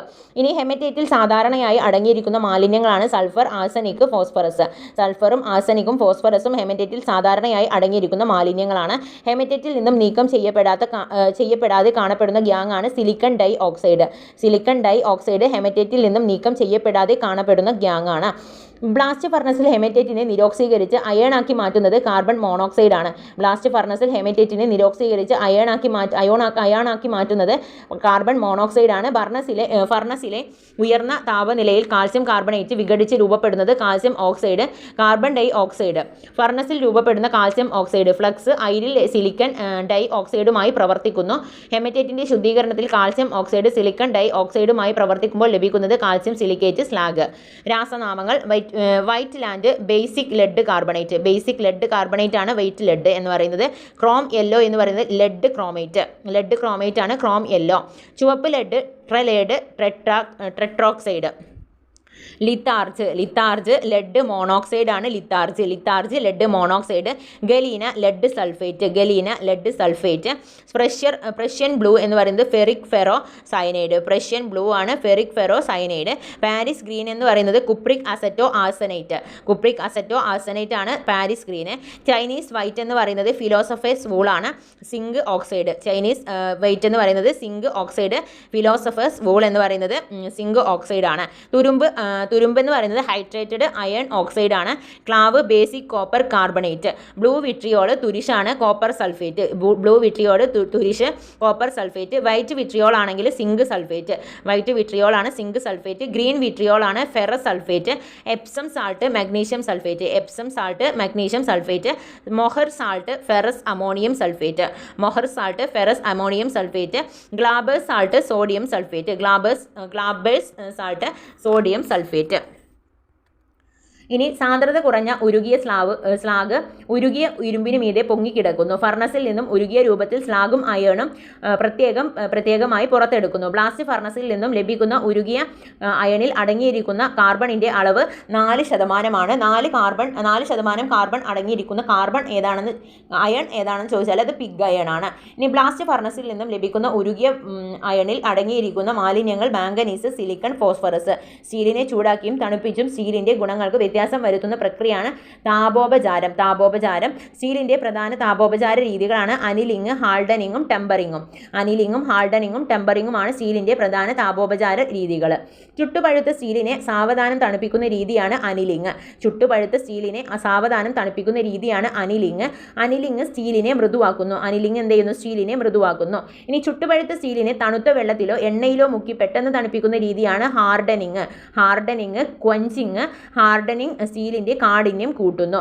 ഹാർഡനിങ് കഴിഞ്ഞ സ്റ്റീലിനെ വീണ്ടും ചൂടാക്കി സാവധാനം വായുവിൽ തണുപ്പിക്കുന്ന രീതിയാണ് ടെമ്പറിങ്. ഹാർഡനിങ് കഴിഞ്ഞിട്ടുള്ള സ്റ്റീലിനെ വീണ്ടും ചൂടാക്കിയിട്ട് സാവധാനം വായുവിൽ തണുപ്പിക്കുന്ന രീതിയാണ് ടെമ്പറിങ്. അപ്പം അനിലിംഗും പഠിച്ചു, ഹാർഡനിങ്ങും പഠിച്ചു. ടെമ്പറിങ്ങും എന്താണെന്ന് നമുക്കറിയാം. ചുട്ടുപഴുത്ത സ്റ്റീലിനെ സാവധാനം തണുപ്പിക്കുന്ന രീതിയാണ് അനിലിംഗ്. ചുട്ടുപഴുത്ത സ്റ്റീലിനെ തണുത്ത വെള്ളത്തിലോ എണ്ണയിലോ മുക്കി പെട്ടെന്ന് തണുപ്പിക്കുന്ന രീതിയാണ് ഹാർഡനിങ്. ഹാർഡനിങ് കഴിഞ്ഞ സ്റ്റീലിനെ വീണ്ടും ചൂടാക്കി സാവധാനം വായുവിൽ തണുപ്പിക്കുന്ന രീതിയാണ് ടെമ്പറിങ്. ഇന്ത്യയിലെ ഇരുമ്പയിര് കയറ്റുമതി ചെയ്യപ്പെടുന്ന പ്രധാന തുറമുഖം ഏതാണെന്ന് ചോദിച്ചാൽ അത് മർമഗോവയാണ്. ഇനി ലെയ്ത്ത് ബെഡ് ഉണ്ടാക്കാൻ ഉപയോഗിക്കുന്ന കാസ്റ്റ് അയൺ ആണ്. ഇനി അയൺ സ്റ്റീലാണ്, അലോയ് സ്റ്റീലാണ് നോക്കുന്നത്. ഒന്നോ അതിലധികമോ ലോഹങ്ങൾ ചേർത്ത സ്റ്റീലാണ് അലോയ് സ്റ്റീൽ. വിവിധ ഗുണങ്ങളുള്ള സ്റ്റീൽ ലഭിക്കാനായി സ്റ്റീലിന്റെ സാധാരണ ചേർക്കാനുള്ള ലോഹങ്ങളാണ് nickel, chromium, manganese, titanium, tungsten, vanadium എന്നിവ. അപ്പം nickel, chromium, manganese, titanium, tungsten, vanadium എന്നിവ വിവിധ ഗുണങ്ങളുള്ള സ്റ്റീൽ ലഭിക്കാനായിട്ട് സ്റ്റീലിൽ സാധാരണ ചേർക്കാറുള്ള ലോഹങ്ങളാണ്. വിവിധ ഇനം അലോയ് സ്റ്റീലുകളും അവയിൽ അടങ്ങിയിരിക്കുന്ന ലോഹങ്ങളും നോക്കാം. സ്റ്റെയിൻലെസ് സ്റ്റീൽ, ഇരുമ്പ്, കാർബൺ, ക്രോമിയം, നിക്കൽ. സ്റ്റെയിൻലെസ് സ്റ്റീലാണ് ഇരുമ്പ്, carbon, chromium, nickel. Nickel steel, ഇരുമ്പ്, നിക്കൽ. ഇൻവാർ, ഇരുമ്പ്, നിക്കൽ. കൊബാൾട്ട് സ്റ്റീൽ, ഇരുമ്പ്, കൊബാൾട്ട് സ്റ്റീലാണ് ഇരുമ്പും കൊബാൾട്ടും. കോവാർ, ഇരുമ്പ്, കൊബാൾട്ട്, നിക്കൽ. അൽനിക്കോ, ഇരുമ്പ്, nickel, aluminium, cobalt. Chromium, tungsten steel, chromium, tungsten. Nichrome, ഇരുമ്പ്, ക്രോമിയം, നിക്കൽ. ക്രോം സ്റ്റീൽ, ഇരുമ്പ്, chromium. ഇനി അലോയ് സ്റ്റീലുകളാണ്. അലോയ് സ്റ്റീലുകൾ പ്രത്യേകത, ഉപയോഗം. സ്റ്റെയിൻലെസ് സ്റ്റീൽ എന്ന് പറയുന്നത് ഉറപ്പുള്ളതാണ്. പാത്രങ്ങൾ, വാഹന ഭാഗങ്ങൾ ഇവ നിർമ്മിക്കുന്നതിനാണ് ഉപയോഗിക്കുന്നത്. അൽനിക്കോ ആണെങ്കിൽ കാന്തിക സ്വഭാവമാണ്. സ്ഥിരകാന്തങ്ങൾ നിർമ്മിക്കുന്നതിനാണ്. നിക്രോം ഉയർന്ന പ്രതിരോധം, ഹീറ്റിംഗ് കോയിലുകൾ നിർമ്മിക്കുന്നതിന്. ഇനി അടുത്തതായിട്ട് നമുക്ക് പഠിക്കാനുള്ളത് സിങ്ക് ആണ്. നാഗം എന്നറിയപ്പെടുന്നത് സിങ്കാണ്. സ്വേദന പ്രക്രിയയിലൂടെ ശുദ്ധീകരിക്കുന്ന ലോഹങ്ങളാണ് സിങ്കും മെർക്കുറിയും സ്വേദന പ്രക്രിയയിലൂടെ ശുദ്ധീകരിക്കുന്ന ലോഹങ്ങളാണ്. ഇൻസുലിനും കണ്ണുനീരിലും അടങ്ങിയിരിക്കുന്ന ലോഹം ഏതാണെന്ന് ചോദിച്ചാൽ ഏതാണ്? അത് സിങ്കാണ്. ഇൻസുലിനിലും കണ്ണുനീരിലും അടങ്ങിയിരിക്കുന്ന ലോഹമാണ് സിങ്ക്. തത്വചിന്തകന്റെ കമ്പിളി എന്നറിയപ്പെടുന്നത് സിങ്ക് ഓക്സൈഡ് ആണ്. തത്വചിന്തകന്റെ കമ്പിളി എന്നറിയപ്പെടുന്നത് ഏതാണ്? സിങ്ക് ഓക്സൈഡ് ആണ്. തത്വചിന്തകന്റെ കമ്പിളി, ഫിലോസഫേഴ്സ് വൂൾ എന്നറിയപ്പെടുന്നത് സിങ്ക് ഓക്സൈഡ് ആണ്. പൗഡർ, ക്രീം എന്നിവയിൽ അടങ്ങിയിരിക്കുന്ന സിങ്ക് സംയുക്തം സിങ്ക് ഓക്സൈഡ് ആണ്. പൗഡറും ക്രീമിലും അടങ്ങിയിട്ടുള്ളത് ഏതാണ്? സിങ്ക് ഓക്സൈഡ് ആണ്. റബ്ബറിലെ ഫില്ലർ ആയിട്ട് ഉപയോഗിക്കുന്നത് സിങ്ക് സംയുക്തം സിങ്ക് ഓക്സൈഡ് ആണ്. Zinc oxide. പെയിന്റിലെ വെളുത്ത വർണ്ണമായി ഉപയോഗിക്കുന്നത് സിങ്ക് ഓക്സൈഡ് ആണ്. റോഡന്റിസൈഡ്, എലിവിഷം ആയി ഉപയോഗിക്കുന്ന രാസവസ്തു സിങ്ക് ഫോസ്ഫൈഡും ആർസനിക് സൾഫൈഡുമാണ്. എലിവിഷം, zinc phosphide. Calamine lotion zinc carbonate, calamine lotion zinc carbonate, എലിവിഷം zinc phosphide, vermilion mercury sulphide ആണ് വെർമിലിയോൺ. കലോമൽ എന്ന് പറയുന്നത് മെർക്കുറസ് ക്ലോറൈഡ്. ഇനി മെർക്കുറിയാണ് നോക്കുന്നത്. സാധാരണ അന്തരീക്ഷ ഊഷ്മാവിലെ ദ്രാവകാവസ്ഥയിൽ സ്ഥിതി ചെയ്യുന്ന ലോഹമാണ് മെർക്കുറി. ഏറ്റവും കുറഞ്ഞ തിളനിലയിലുള്ള ലോഹമാണ് മെർക്കുറി. 357 ഡിഗ്രി സെൽഷ്യസ് ആണ്. സാധാരണ തെർമോമീറ്ററിൽ ഉപയോഗിക്കുന്ന ദ്രാവകം ലോഹം മെർക്കുറിയാണ്. രസം. ഇനി മെർക്കുറി ശുദ്ധീകരിക്കുന്ന പ്രക്രിയ ബാഷ്പീകരണമാണ്. അടുത്ത ക്ലാസ്സിലായിരിക്കും കൂടുതൽ മെർക്കുറിയെ കുറിച്ച് നമ്മൾ പഠിക്കുന്നത്. ഇനി അടുത്തതായിട്ട് ബയോളജിയാണ് കേട്ടോ നമ്മൾ ഇനി നോക്കാൻ പോകുന്നത്. അപ്പോൾ നമ്മളുടെ പരിസ്ഥിതി കൃഷി എന്ന് പറയുന്ന വലിയൊരു ടോപ്പിക്കായിരുന്നു. അത് രണ്ടും ആണ് ബയോളജിയിലെ ഏറ്റവും വലുതായിട്ടുള്ള ടോപ്പിക്ക്. അപ്പം അത് രണ്ടും നമ്മൾ ഇന്നത്തോട് കൂടിയിട്ട് തീർത്തിട്ടുണ്ട് അല്ലേ. അപ്പോൾ അതൊരു നല്ല സന്തോഷ വാർത്തയാണ്. അപ്പോൾ ഇനി ബയോളജിയിൽ ചെറിയ ടോപ്പിക്സ് മാത്രമേ ഉള്ളൂ. അപ്പോൾ അതുകൊണ്ട് നന്നായിട്ട് പഠിക്കുക. നമ്മൾ ഈ 2 ടോപ്പിക്കും നന്നായിട്ട് തീർത്തിട്ടുണ്ട്. അപ്പം നോക്കാം നമുക്ക്. ഇന്ത്യൻ ജലമലിനീകരണ നിയന്ത്രണ നിയമം നിലവിൽ വന്നത് എന്നാണ്? 1974 ഇന്ത്യൻ ജലമലിനീകരണ നിയന്ത്രണ നിയമം നിലവിൽ വന്നത്. ശുദ്ധജലത്തിൻ്റെ BOD മൂല്യം എന്ന് പറയുന്നത് 5 ppm താഴെയാണ്. ബയോകെമിക്കൽ ഓക്സിജൻ ഡിമാൻഡ് ആണ് കേട്ടോ BOD എന്ന് പറഞ്ഞാൽ.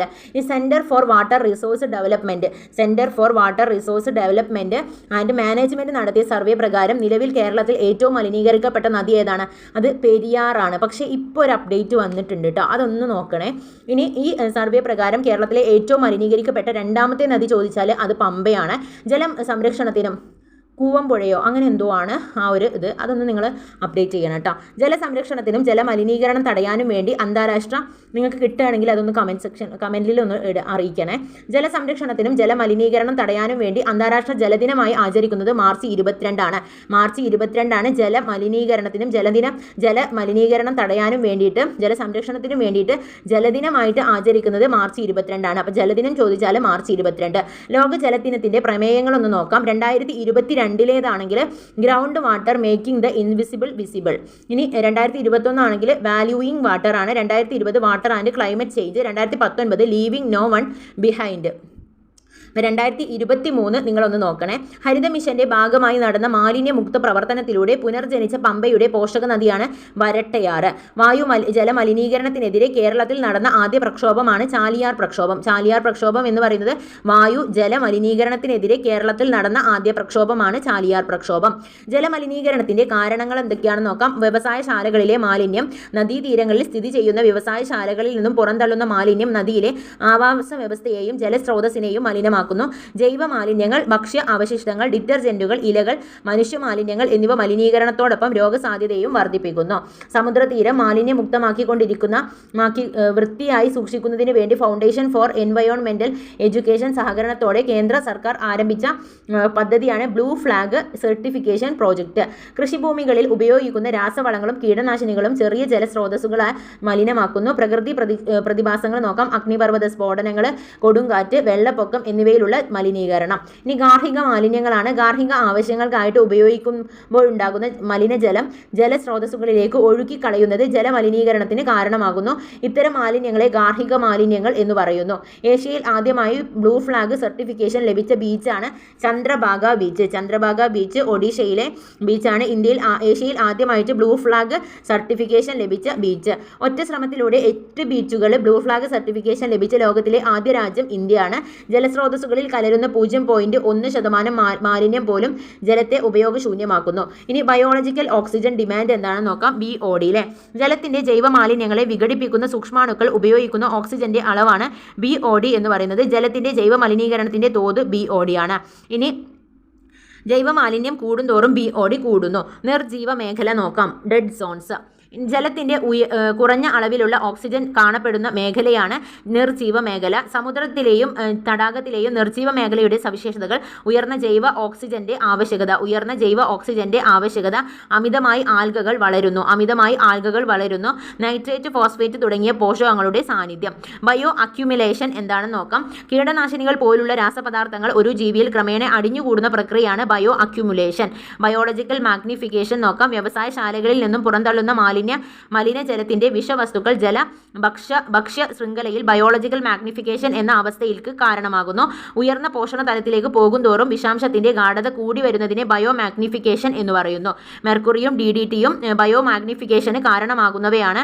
വ്യവസായശാലകളിൽ നിന്നും പുറന്തള്ളുന്ന മലിനജലത്തിന്റെ ചില വിഷവസ്തുക്കൾ ജലഭക്ഷ്യ ശൃംഖലയിൽ ബയോളജിക്കൽ മാഗ്നിഫിക്കേഷൻ എന്ന അവസ്ഥയ്ക്ക് കാരണമാകുന്നു. വ്യവസായശാലകളിൽ നിന്നും വീടുകളിൽ നിന്നും ജലാശയത്തിലേക്ക് ഒഴുക്കിവിടുന്ന മലിനജലം യൂട്രോഫിക്കേഷൻ പ്രക്രിയയിലൂടെ വേഗത കൂട്ടുന്നു. ഈ പ്രതിഭാസം അറിയപ്പെടുന്നത് കൾച്ചറൽ അഥവാ ആക്സിലറേറ്റഡ് യൂട്രോഫിക്കേഷൻ. മലിനജലം ജലാശയത്തിലേക്ക് ഒഴുകുന്നതിന് മുമ്പ് എഫ്ലുവന്റ് ട്രീറ്റ്മെന്റ് പ്ലാന്റ് ETP ഉപയോഗിച്ച് ദോഷകാരി അല്ലാതെ ആക്കുന്നു. ഇനി മണ്ണ് മലിനീകരണമാണ്. മണ്ണ് മലിനീകരണം രാസവളങ്ങളുടെ ഉപയോഗം, അശാസ്ത്രീയമായ കൃഷിരീതികൾ, അജൈവ വസ്തുക്കളുടെ നിക്ഷേപം എന്നിവ മൂലം മണ്ണിനുണ്ടാകുന്ന മലിനീകരണമാണ് മണ്ണ് മലിനീകരണം. പ്രധാന കാരണങ്ങൾ നഗരവൽക്കരണവുമായി ബന്ധപ്പെട്ടുണ്ടാകുന്ന ഗാർഹിക വ്യവസായ മാലിന്യങ്ങൾ മണ്ണിന്റെ തനിമയെ ബാധിക്കുന്നു. വ്യാവസായിക മാലിന്യം, കീടനാശിനി നിർമ്മാണത്തിൽ ഉണ്ടാകുന്ന ഡയോക്സിനുകൾ, വ്യവസായ ക്ലോറിൻ ലായനികൾ, പ്ലാസ്റ്റിക് മാലിന്യങ്ങൾ, ഖനനം, ഉൽപാദന പ്രക്രിയ എന്നിവ മണ്ണിന്റെ ഫലഭൂയിഷ്ഠത നഷ്ടപ്പെടുത്തുന്നു. കാർഷിക മാലിന്യങ്ങൾ കാർഷിക വിളകൾ സുലഭമാക്കുന്നതിനായിട്ട് കൃഷിയിൽ ഉപയോഗിക്കുന്ന കീടനാശിനികൾ മണ്ണിന്റെ ജൈവാംശം, അമ്ലത്വം എന്നിവ നിർജീവമാക്കുന്നു. ശബ്ദ മലിനീകരണം നോക്കാം. മനുഷ്യന്റെ മറ്റ് ജന്തുവിഭാഗങ്ങളുടെയും സ്വൈര്യമായ ജീവിതത്തെ ബാധിക്കുന്ന അസഹ്യമായ ശബ്ദത്തെയാണ് ശബ്ദ മലിനീകരണം എന്ന് പറയുന്നത്. അപ്പം അമിതമായിട്ടുള്ള ഉച്ചഭാഷണി, യന്ത്രസാമഗ്രികളുടെ ശബ്ദം, വിമാനം, TV എന്നിവയുടെ ശബ്ദം, ഉത്സവങ്ങളിലെ വെടിക്കെട്ട്, ശബ്ദമലിനീകരണം കേൾക്കുന്നതിനോടൊപ്പം ഹൃദ്രോഗങ്ങൾ, മസ്തിഷ്ക രോഗങ്ങൾ, രക്തസമ്മർദ്ദം, പ്രമേഹം തുടങ്ങി ഒട്ടനവധി ആരോഗ്യ പ്രശ്നങ്ങൾക്ക് കാരണമാകുന്നു.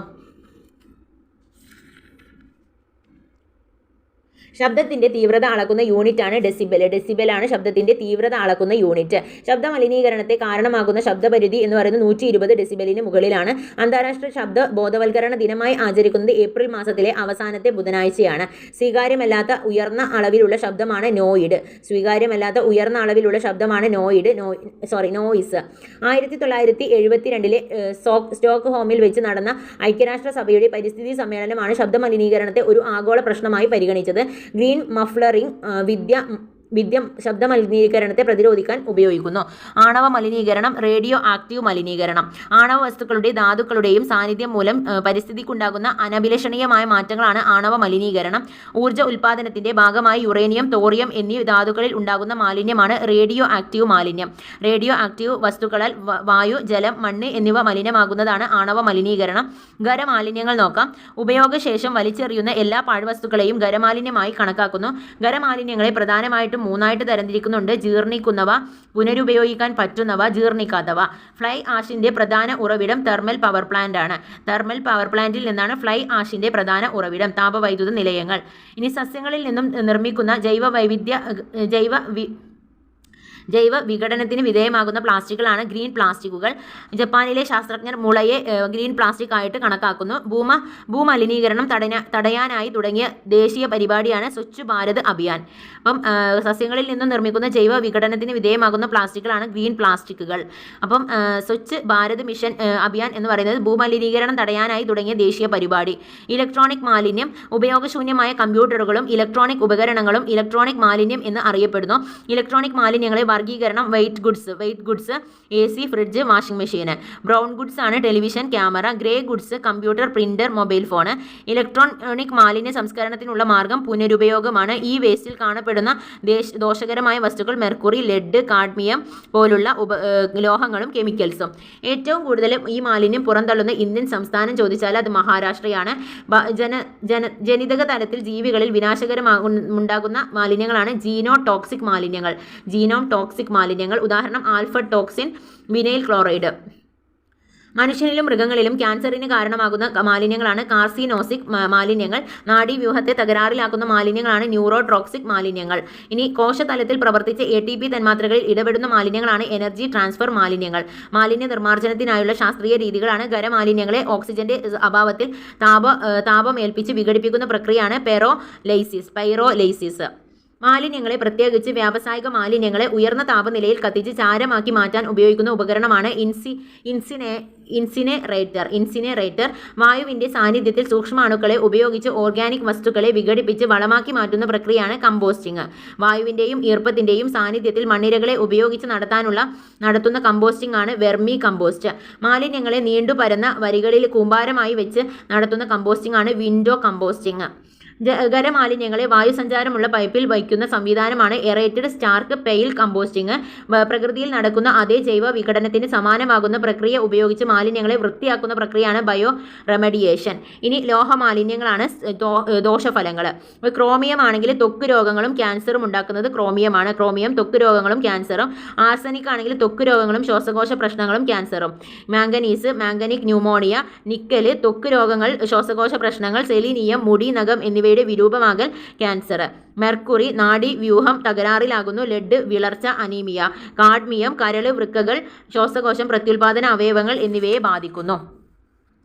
ഇനി അടുത്തത്, ഇന്ത്യയിൽ ഏറ്റവും അധികം വായുമലിനീകരണം അനുഭവപ്പെടുന്ന 10 നഗരങ്ങളിലെ മലിനീകരണം കുറയ്ക്കുന്നതിനെ ലക്ഷ്യമാക്കി നീതി ആയോഗിന്റെ നേതൃത്വത്തിൽ ആരംഭിച്ച 15 ഇന കർമ്മ പരിപാടിയാണ് ബ്രീത്ത് ഇന്ത്യ. ഇനി വർദ്ധിച്ചു വരുന്ന അന്തരീക്ഷ മലിനീകരണം നിയന്ത്രിക്കാൻ നവംബർ 1 മുതൽ 5 വരെ ക്ലീൻ എയർ വീക്ക് ആരംഭിച്ച് നടപ്പിലാക്കിയ ഇന്ത്യൻ നഗരമാണ് ഡൽഹി. റേഡിയോ ആക്റ്റീവ് മാലിന്യങ്ങൾ നോക്കാം. ആണവോർജ്ജം ഉപയോഗിക്കുന്നവയെ മൂലമുള്ള 2 ഗുരുതര പ്രശ്നങ്ങളാണ് റേഡിയോ ആക്റ്റീവ് പദാർത്ഥങ്ങളുടെ ആകസ്മിക ചോർച്ച, റേഡിയോ ആക്റ്റീവ് മാലിന്യങ്ങളുടെ സുരക്ഷിതമായ നിർമ്മാർജ്ജനം. റേഡിയോ ആക്റ്റീവ് മാലിന്യങ്ങളിൽ നിന്നുണ്ടാകുന്ന വികിരണങ്ങൾ മൂലം ജീവജാലങ്ങൾക്ക് വളരെയധികം അപകടകരമാകുന്നു. അത് വളരെ ഉയർന്ന നിരക്കിൽ ഉൽപരിവർത്തനത്തിന് കാരണമാകുന്നു. ഉയർന്ന അളവിലുള്ള ആണവ വികിരണങ്ങൾ മരണത്തിലേക്ക് നയിക്കുന്നു. കുറഞ്ഞ അളവിലുള്ള പലതരം വൈകല്യങ്ങൾക്കും കാരണമാകുന്നു. അടുത്തത് വനനശീകരണമാണ്. വന ഇതര ഭൂമിയാക്കി മാറ്റുന്ന പ്രവർത്തനമാണ് വനനശീകരണം. ഭക്ഷ്യ കാർഷിക സംഘടനയാണ് FAO ആണ് global forest resource assessment report പ്രസിദ്ധീകരിച്ചത്. വനനശീകരണത്തിന്റെ പ്രധാന കാരണങ്ങൾ വർദ്ധിച്ചു വരുന്ന ജനസംഖ്യയ്ക്ക് അനുസരിച്ച് വനങ്ങൾ വെട്ടി നശിപ്പിച്ച് കൃഷിഭൂമിയാക്കി മാറ്റുന്നു. മൃഗങ്ങളുടെ മേച്ചിൽ സ്ഥലം, പാർപ്പിട മേഖല, റോഡുകൾ, മറ്റു നവീകരണ പ്രവർത്തനങ്ങൾ എന്നീ ആവശ്യങ്ങൾക്കായിട്ട് വനഭൂമിയെ രൂപമാറ്റം വരുത്തുന്നു. കാട്ടുതീയിലൂടെ ഓരോ വർഷവും ലക്ഷക്കണക്കിന് ഹെക്ടർ വനഭൂമി നശിപ്പിക്കപ്പെടുന്നു. ഇന്ധനത്തിനും വാണിജ്യ ആവശ്യത്തിനും മരങ്ങൾ മുറിച്ചു മാറ്റുന്നു. ഖനന പ്രവർത്തനങ്ങൾ കാലാവസ്ഥാ വ്യതിയാനം, ആഗോളതാപനം കൂട്ടുന്നതിനും മണ്ണൊലിപ്പ് ഉണ്ടാക്കുന്നതിനും പ്രധാന കാരണം. India state of forest report പുറത്തിറക്കുന്നത് കേന്ദ്ര വനം പരിസ്ഥിതി മന്ത്രാലയമാണ് India state of forest report പുറത്തിറക്കുന്നത്. വനനശീകരണം തടയാനുള്ള സർക്കാർ സംരംഭങ്ങളാണ് national afforestation programme 2000, national mission for green India 2014. 2022 ഒക്ടോബറിൽ അന്തരിച്ച പ്രമുഖ പരിസ്ഥിതി പ്രവർത്തകനും കേരള ശാസ്ത്ര സാഹിത്യ പരിഷത്ത് മുൻ സംസ്ഥാന പ്രസിഡന്റുമായ വ്യക്തിയാണ് ഡോക്ടർ A. അച്യുതനാണ്. പരിസ്ഥിതി പഠനത്തിന് ഒരാമുഖം എന്ന ഇദ്ദേഹത്തിന്റെ രചയിതാവ് കൂടിയാണ് ഇദ്ദേഹം. ഇനി SCRT ക്വസ്റ്റ്യൻ ബോൾ ആണ്. താഴെ തന്നിരിക്കുന്ന ഭക്ഷ്യശൃംഖലയിൽ കോഴി പ്രതിനിധാനം ചെയ്യുന്ന പോഷണതലം ഏതെന്ന് എഴുതുക. നെല്ല്, പുഴു, കോഴി, കുറുക്കൻ. 3-ാം പോഷണതലമാണ് അല്ലേ. ഇനി രണ്ടാമത്തെ ക്വസ്റ്റ്യൻ, താഴെ കൊടുത്തിരിക്കുന്ന ജീവികളെ വംശനാശത്തിന്റെയും വംശനാശ ഭീഷണിയുടെയും അടിസ്ഥാനത്തിൽ തരംതിരിച്ച് എഴുതുക. ഡോഡോ, സിംഹവാലൻ, കുരങ്ങ്, നാഗമോഹൻ, സഞ്ചാരിപ്രാവ്. അപ്പോൾ വംശനാശം സംഭവിച്ചു കഴിഞ്ഞവ ഡോഡോ, സഞ്ചാരിപ്രാവ്. വംശനാശ ഭീഷണി നേരിടുന്നവ സിംഹവാലൻ, കുരങ്ങ്, നാഗമോഹൻ. ഇനി പട്ടിക പൂർത്തിയാക്കുക. അപ്പം നമുക്ക് നോക്കാം ജീവിബന്ധം, GV1, GV2 സവിശേഷത. അപ്പം ഒന്നാമത്തതിൽ പരാത ജീവനമാണ്. പരാത ജീവനത്തിൽ മാവും ഇത്തിൽക്കണ്ണിയുമായിട്ടുള്ള ബന്ധമാണ്. എന്താണ്? ഇത്തിൽക്കണ്ണിക്ക് ഗുണം മാവിന് ദോഷമാണ്. ഇനി അടുത്തത് C കമൻസലിസം ആണ്. മാവും മരവാഴയും തമ്മിൽ കമൻസലിസമാണ്. അതിൽ മരവാഴക്ക് ഗുണവും മാവിന് ദോഷമോ ഗുണമോ ഇല്ല. ഇനി 4-ാമത്തെ ക്വസ്റ്റ്യൻ, കടുവ, പന്നി, മാവ്, ഇത്തിൽക്കണ്ണി. ജീവിബന്ധങ്ങൾ തിരിച്ചറിയുക. ജീവിബന്ധങ്ങൾ തമ്മിലുള്ള സാമ്യ വ്യത്യാസങ്ങൾ കണ്ടെത്തി പട്ടികപ്പെടുത്തുക. അപ്പൊ കടുവ ഇരപിടുത്തമാണ് അല്ലേ. കടുവയും പന്നിയും എന്താണ്? ഇരപിടുത്തമാണ്. മാവും ഇത്തിൽക്കണ്ണിയുമാണെങ്കിൽ പരാത ജീവനമാണ്. പരാത ജീവനമാണ്. ഇനി എന്താണ്? ജീവിബന്ധങ്ങൾ തമ്മിലുള്ള സാമ്യ വ്യത്യാസങ്ങൾ കണ്ടെത്തി പട്ടികപ്പെടുത്തുക. പരാത ജീവനം, സാമ്യം എന്ന് പറയുന്നത് ഒന്നിന് ഗുണകരം മറ്റേതിന് ദോഷമാണ്. വ്യത്യാസങ്ങൾ പരാതം പോഷണത്തിനും പാർപ്പിടത്തിനും മറ്റുമായി അതിഥേയനെ ആശ്രയിച്ച് ചൂഷണം ചെയ്യുന്നു. ഇരപിടുത്തമാണെങ്കിൽ ഇരപിടിയന് ഭക്ഷണമാകുന്നു. അത് വ്യത്യാസം മാത്രമേ ഉള്ളൂ. ഇനി താഴെ കൊടുത്തിരിക്കുന്ന പട്ടികയിൽ A കോളത്തിനനുസരിച്ച് BC കോളങ്ങളെ ക്രമീകരിക്കുക. നമുക്ക് ആൻസർ നോക്കാം. ഓന്ത് ദ്വിതീയ ഉപഭോക്താവാണ്, 3-ാം പോഷണ തലത്തിലാണ് വരുന്നത്. പുല്ലാണെങ്കിൽ ഉൽപാദകനാണ്, 1-ാം പോഷണ തലത്തിലും. പുൽച്ചാടി പ്രാഥമിക ഉപഭോക്താവാണ്, 2-ാം പോഷണ തലത്തിലുമാണ് വരുന്നത്. അപ്പോൾ ഇത്രയും ഇത്രയുമാണ് നമ്മളുടെ ബയോളജിയിലെ പരിസ്ഥിതി എന്നുള്ള ഭാഗത്ത് നിന്നും ഉൾപ്പെടുത്തിയിട്ടുള്ളത്. അപ്പോൾ അത് നമ്മളുടെ പരിസ്ഥിതിയും കൃഷിയും ബയോളജി കംപ്ലീറ്റ് ചെയ്തിട്ടുണ്ട്. അപ്പോൾ ഇനി വളരെ കുറച്ച് ടോപ്പിക്ക് മാത്രമേ ഉള്ളൂ, നോക്കാം, അടുത്ത ക്ലാസ്സിൽ നോക്കാം. ഇനി അടുത്തതായിട്ട് നമ്മളിപ്പോൾ നോക്കാൻ പോകുന്നത് ഭരണഘടന, നമ്മളുടെ പൊളിറ്റിക്സിലെ സുപ്രീം കോടതിയുടെ അധികാര പരിധി എന്നുള്ള ആ ഒരു ഭാഗമാണ്. ഇതോട് കൂടിയിട്ട് നമ്മളുടെ പൊളിറ്റിക്സും തീരൂട്ടാ. ഇന്നത്തോട് കൂടിയിട്ട് പൊളിറ്റിക്സ് കംപ്ലീറ്റ് ആവുകയാണ്. അപ്പോൾ സുപ്രീം കോടതിയുടെ അധികാരങ്ങളാണ്. സുപ്രീം കോടതിയുടെ അധികാര പരിധിയാണ്. ലോകത്തിലെ ഏറ്റവും അധികാരമുള്ള കോടതികളിൽ ഒന്നാണ് ഇന്ത്യയുടെ സുപ്രീം കോടതി. സുപ്രീം കോടതിയുടെ ചുമതലകളും ഉത്തരവാദിത്തവും ഭരണഘടന നിർവചിച്ചിട്ടുള്ളതിനാൽ സുപ്രീം കോടതി കൃത്യമായ അധികാര പരിധിയുണ്ട്. തനതധികാരം എന്താണെന്ന് നോക്കാം. ചില വ്യവഹാരങ്ങൾ കീഴ്ക്കോടതികളിൽ എത്താതെ തന്നെ നേരിട്ട് സുപ്രീം കോടതിയിൽ എടുക്കാവുന്നതാണ്. ഫെഡറൽ കാര്യങ്ങളുമായി ബന്ധപ്പെട്ട തർക്കങ്ങളിൽ സുപ്രീം കോടതിയിൽ ഒരു മധ്യസ്ഥന്റെ പങ്ക് ഉറപ്പിക്കുന്നത് തനത് അധികാരമാണ്. ഫെഡറൽ സമ്പ്രദായത്തിൽ കേന്ദ്ര ഗവൺമെന്റും സംസ്ഥാന ഗവൺമെന്റുകളും തമ്മിലുള്ള വിവിധ സംസ്ഥാന ഗവൺമെന്റുകൾ തമ്മിലും ഉണ്ടാകുന്ന നിയമപരമായ തർക്കങ്ങളിൽ തീർപ്പ് കൽപ്പിക്കുന്നതിനുള്ള സുപ്രീം കോടതിയുടെ അധികാരം അറിയപ്പെടുന്നത് തനത് അധികാരം. അപ്പീൽ അധികാരം ഒരു വ്യവഹാരവും അതുമായി ബന്ധപ്പെട്ട നിയമപ്രശ്നങ്ങളും പുനഃപരിശോധിക്കുക എന്നതാണ് അപ്പീൽ അധികാരം എന്നതുകൊണ്ട് അർത്ഥമാക്കുന്നത്. ഇന്ത്യയിലെ ഏറ്റവും ഉയർന്ന അപ്പീൽ കോടതിയാണ് സുപ്രീം കോടതി. ഹൈക്കോടതിയുടെ തീർപ്പുകൾക്കെതിരെ അപ്പീൽ സമർപ്പിക്കുന്നത് സുപ്രീം കോടതിയിലാണ്. ഇനി അധികാരമാണ്. ഭരണഘടനയുടെ അനുച്ഛേദം 143 പ്രകാരം താഴെ പറയുന്ന 2 വിഭാഗങ്ങൾ സുപ്രീം കോടതിക്ക് അഭിപ്രായം തേടാൻ രാഷ്ട്രപതിക്ക് അധികാരം നൽകുന്നു. ഉയർന്നു വന്നതോ ഉയർന്നു വരാൻ സാധ്യതയുള്ളതോ ആയ പൊതു പ്രാധാന്യമുള്ള നിയമത്തിന്റെയോ വസ്തുതയുടെയോ ഏതെങ്കിലും ചോദ്യത്തിൽ, അതുപോലെ തന്നെ ഭരണഘടനയ്ക്ക് മുമ്പുള്ള ഉടമ്പടികൾ, കരാർ, കവനന്റ്, സനത് എന്നിവയിൽ സമാനമായ മറ്റ് ഉപകരണങ്ങൾ എന്നിവയിൽ നിന്നും ഉണ്ടാകുന്ന ഏതെങ്കിലും തർക്കത്തിൽ പ്രസ്തുത വിഷയത്തിൽ അഭിപ്രായ പ്രകടനം നടത്താൻ സുപ്രീം കോടതി ബാധ്യസ്ഥനല്ല. എന്നാൽ പ്രസ്തുത വിഷയത്തിൽ കോടതിയുടെ ഉപദേശമോ അഭിപ്രായമോ രാഷ്ട്രപതിക്ക് അയച്ചാൽ അദ്ദേഹത്തിന് അത് സ്വീകരിക്കുകയോ നിരാകരിക്കുകയോ ചെയ്യാം. ഇനി അമിക്കസ് ക്യൂറി എന്താണെന്ന് നോക്കാം. അമിക്കസ് ക്യൂറി എന്ന പദത്തിന്റെ അർത്ഥം കോടതിയുടെ സുഹൃത്ത് എന്നാണ്. ഒരു കേസിൽ തീർപ്പ് കൽപ്പിക്കുന്നതിനുള്ള വിവരങ്ങൾ നൽകുന്നതിനായിട്ട് കോടതി സ്വമേധയാൽ നിയമിക്കുന്ന ആ കേസുമായി ബന്ധമില്ലാത്ത ഒരു വ്യക്തി സ്ഥാപനമാണ് അമിക്കസ് ക്യൂറി. തിരുവനന്തപുരത്തെ ശ്രീ പത്മനാഭ സ്വാമി ക്ഷേത്രവുമായി ബന്ധപ്പെട്ട് സുപ്രീം കോടതി നിയമിച്ച അമിക്കസ് ക്യൂറിയാണ് ഗോപാൽ സുബ്രഹ്മണ്യം. ഇനി ഹൈക്കോടതിയാണ്. ഹൈക്കോടതിയെക്കുറിച്ച് നോക്കാം. ആർട്ടിക്കിൾ 214 മുതൽ 231 വരെയാണ്. സംസ്ഥാനങ്ങളിലെ ഏറ്റവും ഉയർന്ന കോടതിയാണ് ഹൈക്കോടതി. സംസ്ഥാനങ്ങളിലെ ഏറ്റവും ഉയർന്ന കോടതി ഏതാണെന്ന് ചോദിച്ചാൽ അതെ, ഹൈക്കോടതിയാണ്. സംസ്ഥാനങ്ങളിൽ ഉണ്ടാകുന്ന കേസുകൾ പരിശോധിക്കുന്നത് ഹൈക്കോടതികളാണ്. ഇന്ത്യൻ ഹൈക്കോടതി നിയമം നിലവിൽ വന്നത് 1861 ഇന്ത്യൻ ഹൈക്കോടതി നിയമം നിലവിൽ വന്നത് 1861. ഇന്ത്യൻ ഹൈക്കോടതി നിയമം നിലവിൽ വന്നപ്പോൾ വൈസ്രോയി ആയിരുന്നത് കാനിങ് പ്രഭുവാണ്. ഇന്ത്യൻ ഹൈക്കോടതി നിയമം നിലവിൽ വന്നപ്പോൾ വൈസ്രോയി ആയിരുന്നത് കാനിങ് പ്രഭുവാണ്. 1861 ഹൈക്കോടതി നിയമം അനുസരിച്ച് ആദ്യ ഹൈക്കോടതി നിലവിൽ വന്ന വർഷം 1862. ഇന്ത്യയിൽ ആദ്യമായിട്ട് ഹൈക്കോടതികൾ സ്ഥാപിതമാകുന്ന വൈസ്രോയി ലോർഡ് എഞ്ചിലാണ്. ഹൈക്കോടതി ചീഫ് ജസ്റ്റിസായും ജഡ്ജിമാരെ നിയമിക്കുന്നത് രാഷ്ട്രപതിയാണ്. ഹൈക്കോടതി ചീഫ് ജസ്റ്റിസിനെ നിയമിക്കുന്നതിനായി രാഷ്ട്രപതി സുപ്രീം കോടതി ചീഫ് ജസ്റ്റിസിനോടും അതാത് സംസ്ഥാനങ്ങളിലെ ഗവർണർമാരോടും ഉപദേശം ചോദിക്കുന്നു. ഹൈക്കോടതി ജഡ്ജിമാരെ നിയമിക്കുന്നതിനായി രാഷ്ട്രപതി അതാത് ഹൈക്കോടതി ചീഫ് ജസ്റ്റിസുമാരോട് ഉപദേശം ചോദിക്കുന്നു. ഹൈക്കോടതി ജഡ്ജിമാർ സത്യപ്രതിജ്ഞ ചെയ്യുന്നത് ഗവർണർമാരുടെ മുന്നിലാണ്. ഹൈക്കോടതി ജഡ്ജിമാർ സത്യപ്രതിജ്ഞ ചെയ്യുന്നത് ഗവർണർമാരുടെ മുന്നിലാണ്, അല്ലെങ്കിൽ ഗവർണർ നിർദ്ദേശിക്കുന്ന വ്യക്തിയുടെ മുന്നിൽ. ഹൈക്കോടതി ജഡ്ജിമാർ രാജിക്കത്ത് നൽകുന്നത് രാഷ്ട്രപതിക്കാണ്. ഹൈക്കോടതി ജഡ്ജിമാർ രാജിക്കത്ത് നൽകുന്നത് രാഷ്ട്രപതിക്കാണ്. ഹൈക്കോടതി ജഡ്ജിമാരെ നീക്കം ചെയ്യുന്നത് പ്രസിഡന്റാണ്. സുപ്രീം കോടതി ജഡ്ജിമാരെ നീക്കുന്ന അതേ രീതിയിൽ തന്നെയാണ്. ഹൈക്കോടതി ജഡ്ജിയുടെ വിരമിക്കൽ പ്രായം 62 വയസ്സാണ്. ഹൈക്കോടതിയുടെ അധികാരങ്ങൾ മൗലികാവകാശങ്ങളുടെ ലംഘനവുമായി ബന്ധപ്പെട്ട കേസുകൾ ഉത്തരവുമായി പുറപ്പെടുവിക്കൽ, സിവിലും ക്രിമിനലുമായ കേസുകൾ കീഴ്ക്കോടതികളിൽ നിന്നുള്ള അപ്പീൽ പരിഗണിക്കൽ, സംസ്ഥാന നിയമസഭ പാസാക്കുന്ന നിയമങ്ങൾ വ്യാഖ്യാനിക്കൽ. ഹൈക്കോടതിയുടെ ചുമതലകൾ കീഴ്ക്കോടതിയിൽ നിന്നും അപ്പീലുകൾ കേൾക്കുന്നു, സംസ്ഥാനത്തിന്റെ അധികാര പരിധിക്കുള്ളിൽ ഉണ്ടാകുന്ന തർക്കങ്ങളിൽ തീർപ്പ് കൽപ്പിക്കുന്നു, കീഴ്ക്കോടതിയുടെ മേൽനോട്ടം നിയന്ത്രണ ചുമതലകൾ വഹിക്കുന്നു. സുപ്രീം കോടതി മറ്റു ഹൈക്കോടതികൾ ഒഴികെയുള്ള ഇന്ത്യയിലെ മറ്റൊരു കോടതിയാലും ഹൈക്കോടതിയിലെ സ്ഥിര ജഡ്ജിമാർക്ക് പ്രാക്ടീസ് ചെയ്യാനാകില്ല. ഹൈക്കോടതി ജഡ്ജിമാരുടെ പെൻഷൻ ഒഴികെയുള്ള ശമ്പളം മറ്റ് ആനുകൂല്യങ്ങളും അതാത് സംസ്ഥാനങ്ങളിലെ കൺസോളിഡേറ്റഡ് ഫണ്ടിൽ നിന്നുമാണ് നൽകുന്നത്. വിരമിച്ച ഹൈക്കോടതി ജഡ്ജിമാരുടെ പെൻഷൻ ഇന്ത്യയുടെ കൺസോളിഡേറ്റഡ് ഫണ്ടിൽ നിന്നുമാണ് നൽകുന്നത്. ഏറ്റവും കൂടുതൽ ജഡ്ജിമാരുള്ള ഹൈക്കോടതിയാണ് അലഹബാദ് ഹൈക്കോടതി. ഏറ്റവും കുറവ് സിക്കിം ഹൈക്കോടതിയാണ്. ഏറ്റവും കൂടുതൽ സംസ്ഥാനങ്ങൾ അധികാരപരിധിയുള്ള ഹൈക്കോടതിയാണ് ഗുവാഹത്തി ഹൈക്കോടതി. ഏറ്റവും കൂടുതൽ സംസ്ഥാനങ്ങൾ അധികാരപരിധിയിലുള്ള ഹൈക്കോടതിയാണ് ഗുവാഹത്തി. ഏറ്റവും കൂടുതൽ ജഡ്ജിമാരുള്ള ഹൈക്കോടതി ചോദിച്ചാൽ അത് അലഹബാദ് ഹൈക്കോടതിയാണ്. ഗുവാഹത്തി ഹൈക്കോടതിയുടെ അധികാരപരിധിയിൽ എത്ര സംസ്ഥാനങ്ങളാണുള്ളത്? 4 സംസ്ഥാനങ്ങൾ സംസ്ഥാനങ്ങളാണ് അസം, അരുണാചൽ പ്രദേശ്, നാഗാലാൻഡ്, മിസോറാം.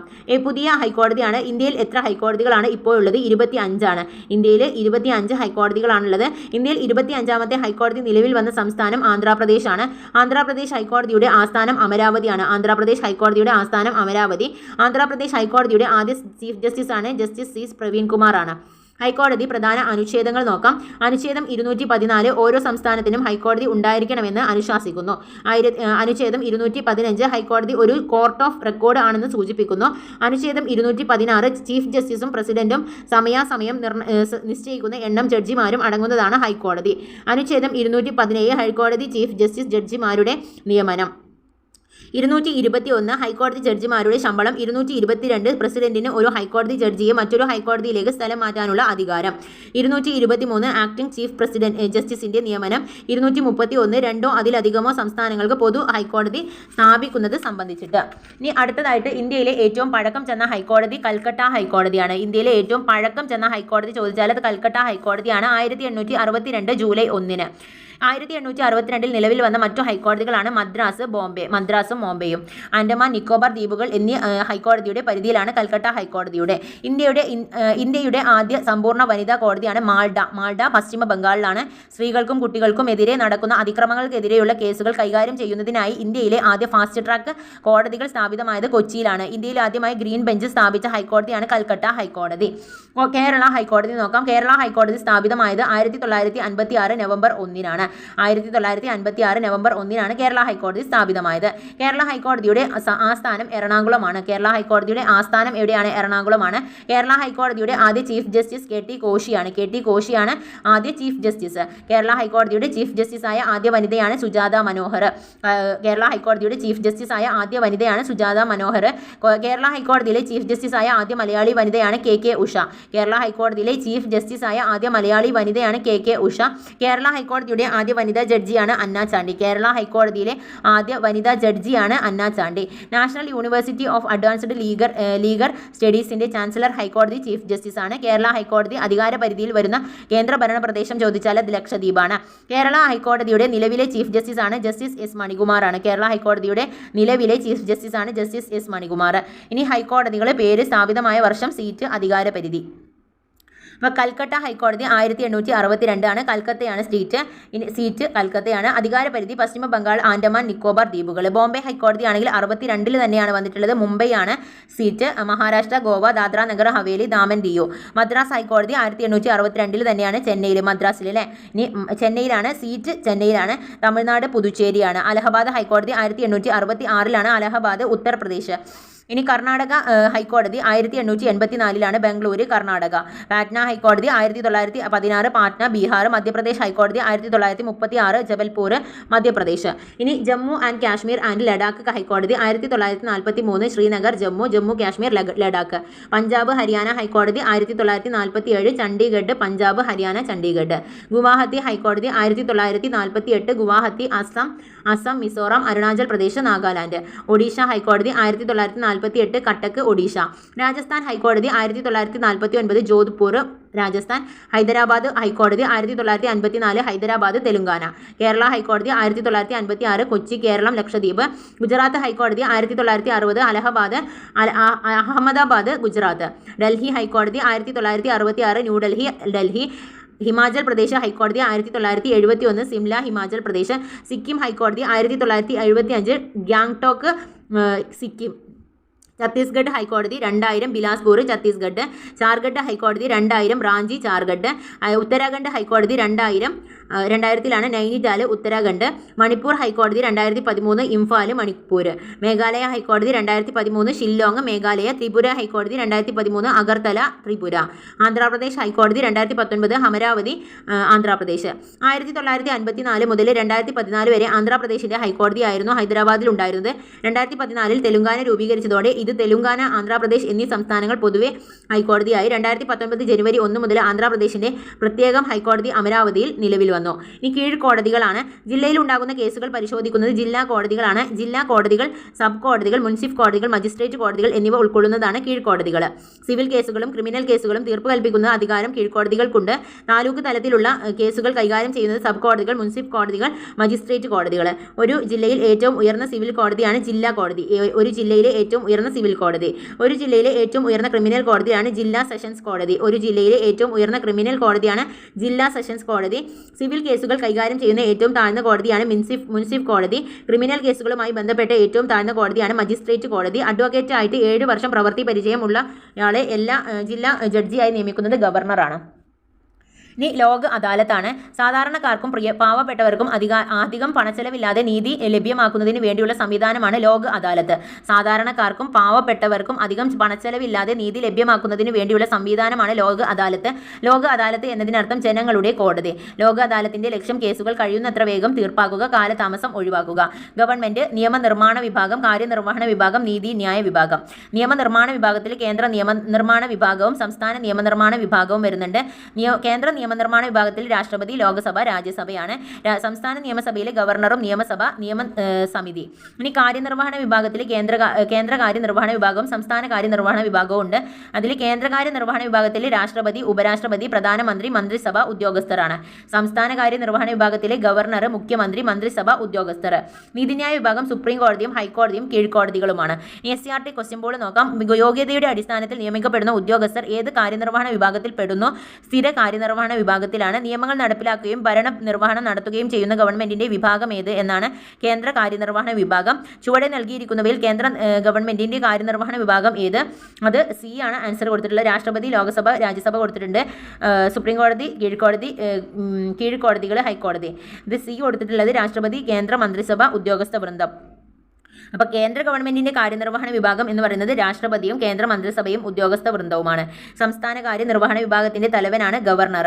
താഴെ ചുവടെ നൽകിയിട്ടുള്ളതിൽ ലോകസഭയെക്കുറിച്ചുള്ള പ്രസ്താവന അല്ലാത്തത് ഏതെന്നാണ്? ജനപ്രതിനിധി സഭ എന്നറിയപ്പെടുന്നു. ഉപരാഷ്ട്രപതി അധ്യക്ഷത വഹിക്കുന്നു. 5 വർഷമാണ് കാലാവധി. അപ്പോൾ അതിന്റെ ഓപ്ഷൻ എന്ന് പറയുന്നത് ഉപരാഷ്ട്രപതി അധ്യക്ഷത വഹിക്കുന്നു എന്നുള്ളതാണ് ലോകസഭയെക്കുറിച്ചുള്ള പ്രസ്താവന അല്ലാത്തത്. ജനപ്രതിനിധി സഭയാണ്, 5 വർഷമാണ് കാലാവധി. ഇതൊക്കെ കറക്റ്റാണ്. അപ്പോൾ നമ്മളുടെ ഭരണഘടന, അതുപോലെ രാഷ്ട്രതന്ത്രശാസ്ത്രം അല്ലെ, രാഷ്ട്രതന്ത്രശാസ്ത്രം, പൊളിറ്റിക്സ് നമ്മളിവിടെ തീർത്തിരിക്കുകയാണ് കേട്ടോ. മുഴുവൻ കംപ്ലീറ്റ് ചെയ്തിട്ടുണ്ട്. നമ്മളുടെ റാങ്ക് ഫയലിലെ മുഴുവൻ ഭാഗവും കംപ്ലീറ്റ് ചെയ്തിട്ടുണ്ട്. ഇനി മലയാളമാണ് നമ്മൾ പഠിക്കാൻ പോകുന്നത്. മലയാളത്തിലെ വാക്യരൂപങ്ങൾ പ്രകാരം എന്നുള്ള ആ ഒരു ടോപ്പിക്കാണ് കേട്ടോ ആദ്യമായിട്ട് നമ്മൾ നോക്കുന്നത്. പ്രകാരം നോക്കാം. പ്രകാരം എന്ന വാക്കിന് രീതി, മട്ട് എന്നൊക്കെ അർത്ഥമുണ്ട്. ഒരു വാക്യത്തിലെ ക്രിയാപദം ഏത് രീതിയിലുള്ള അർത്ഥം കുറിക്കുന്നുവോ ആ രീതി തന്നെയാണ് പ്രകാരം എന്ന് പറയുന്നത്. പ്രകാരത്തെ 6 രീതിയിൽ വിഭജിക്കാം. നിർദ്ദേശകം, നിയോജകം, വിധായകം, അനുജ്ഞായകം, ആശംസകം, പ്രാർത്ഥകം. ഇപ്പം നിർദ്ദേശക പ്രകാരത്തിലെ ഒരു ക്രിയ നടന്നുവെന്നോ നടക്കുമെന്നോ നിർദ്ദേശിക്കുന്ന പ്രത്യയം ഭൂതം, ഭാവി, വർത്തമാനം എന്നീ കാലത്തിൽ പറഞ്ഞിട്ടുള്ളവയാണ് പ്രത്യയങ്ങൾ. ഇപ്പം ദില്ലിക്ക് പോയി എന്ന് പറയുന്നത് ഭൂതകാലമാണ്. ഇവിടെ താമസിക്കുന്നു വർത്തമാനകാലമാണ്. നാളെ രാവിലെ വരും ഭാവി കാലമാണ്. നിർദ്ദേശക പ്രകാരത്തിന് പ്രത്യേക പ്രത്യയം ഒന്നുമില്ല. വ്യാസനാണ് മഹാഭാരതം രചിച്ചത്.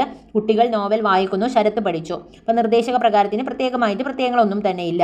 അത് ഭൂതകാലം, ഭാവികാലം, വർത്തമാനകാലം അതിൽ വരുന്നതാണ്. ഈ നിയോജക പ്രകാരമാണ്. ആജ്ഞ, അപേക്ഷ എന്നിവയാണ് അർത്ഥം ദ്യോതിപ്പിക്കുന്നതാണ് നിയോജകത്തിൽ വരുന്നത്. ആജ്ഞയും അപേക്ഷയുമാണ്. അട്ടെ എന്നതാണ് അതിലെ പ്രത്യയം. അപ്പം നിയോജിക്കട്ടെ എന്ന് പഠിച്ചു വെക്കുക. നിയോജിക്കട്ടെ. നിയോജകം എന്ന് പറയുന്നത് അട്ടയാണ് പ്രത്യയം. അട്ടയാണ് പ്രത്യയം. ഞാനൊരു കാര്യം പറയട്ടെ, പോയി വരട്ടെ. പ്രഥമ പുരുഷ, ഉത്തമ സർവനാമങ്ങളിൽ സാധാരണയായി അട്ടെ എന്ന പ്രത്യയം ഉപയോഗിക്കുന്നു. ഞാൻ പോകട്ടെ, അവൻ പോകട്ടെ എന്നുള്ളത്. ഇനി മധ്യമ പുരുഷ ബഹുവചനത്തിൽ ക്രിയയോട് ഇൻ പ്രത്യയം ചേർക്കുന്നു. ഉദാഹരണം, നിങ്ങൾ പോകുവിൻ. മധ്യമ പുരുഷ ഏകവചനത്തിൽ പ്രത്യയമില്ല, വെറും ധാതു മാത്രമാണ്. നീ പോ, നീ വാ. ആദരവിനായി ആലും എന്നും ചേർക്കും. വന്നാലും സ്വീകരിച്ചാലും. ഇനി വിധായക പ്രകാരമാണ്. വിധായക പ്രകാരത്തിലെ പ്രത്യയം എന്ന് പറയുന്നത് എന്താണ്?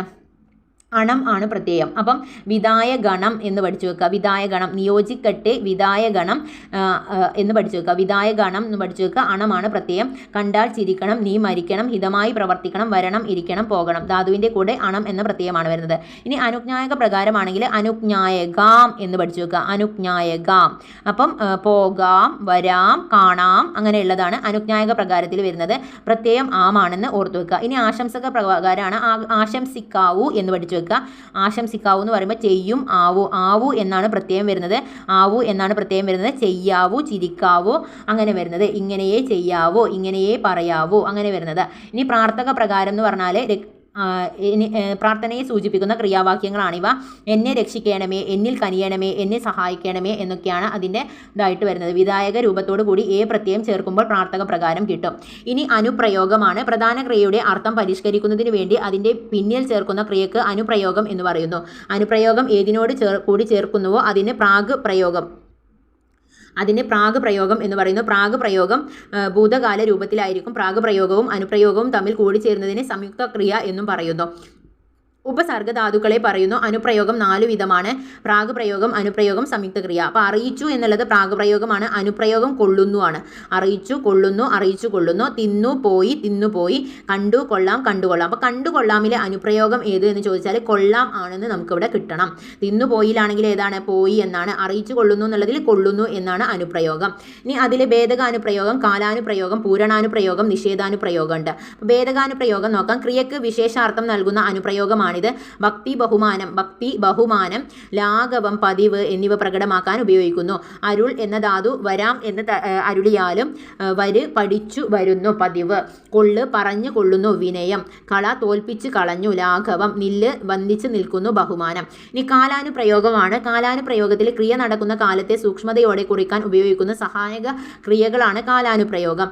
കാലത്രയത്തിൽ ഭൂതം, ഭാവി, വർത്തമാനം ചില താരതമ്യങ്ങൾ ചെയ്യുന്നത് കാലാനുപ്രയോഗമാണ്.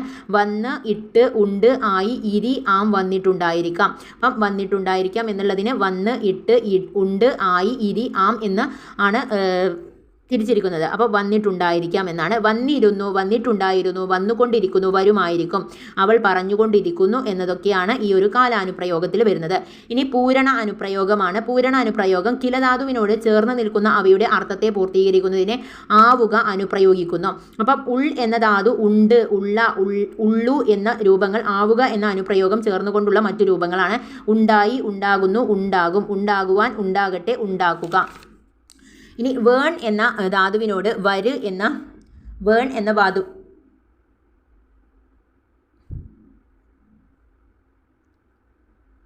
വേൺ എന്ന ധാതുവിനോട് വര് എന്ന അനുപ്രയോഗം ചേർക്കുമ്പോൾ വേണ്ടി വന്നു, വേണ്ടി വരുന്നു, വേണ്ടി വരും, വേണ്ടി വന്നാൽ എന്നിങ്ങനെയുള്ള രൂപങ്ങൾ കിട്ടുന്നു. ഇനി നിഷേധക അനുപ്രയോഗമാണ്. നിഷേധ അനുപ്രയോഗത്തിൽ ധാതുവിൻ്റെ അർത്ഥം നിഷേധിക്കുന്നത് നിഷേധ അനുപ്രയോഗമാണ്. അല്ലെങ്കിൽ നിഷേധമായ അർത്ഥത്തെ കുറിക്കുന്നത് എന്ന് സാരം.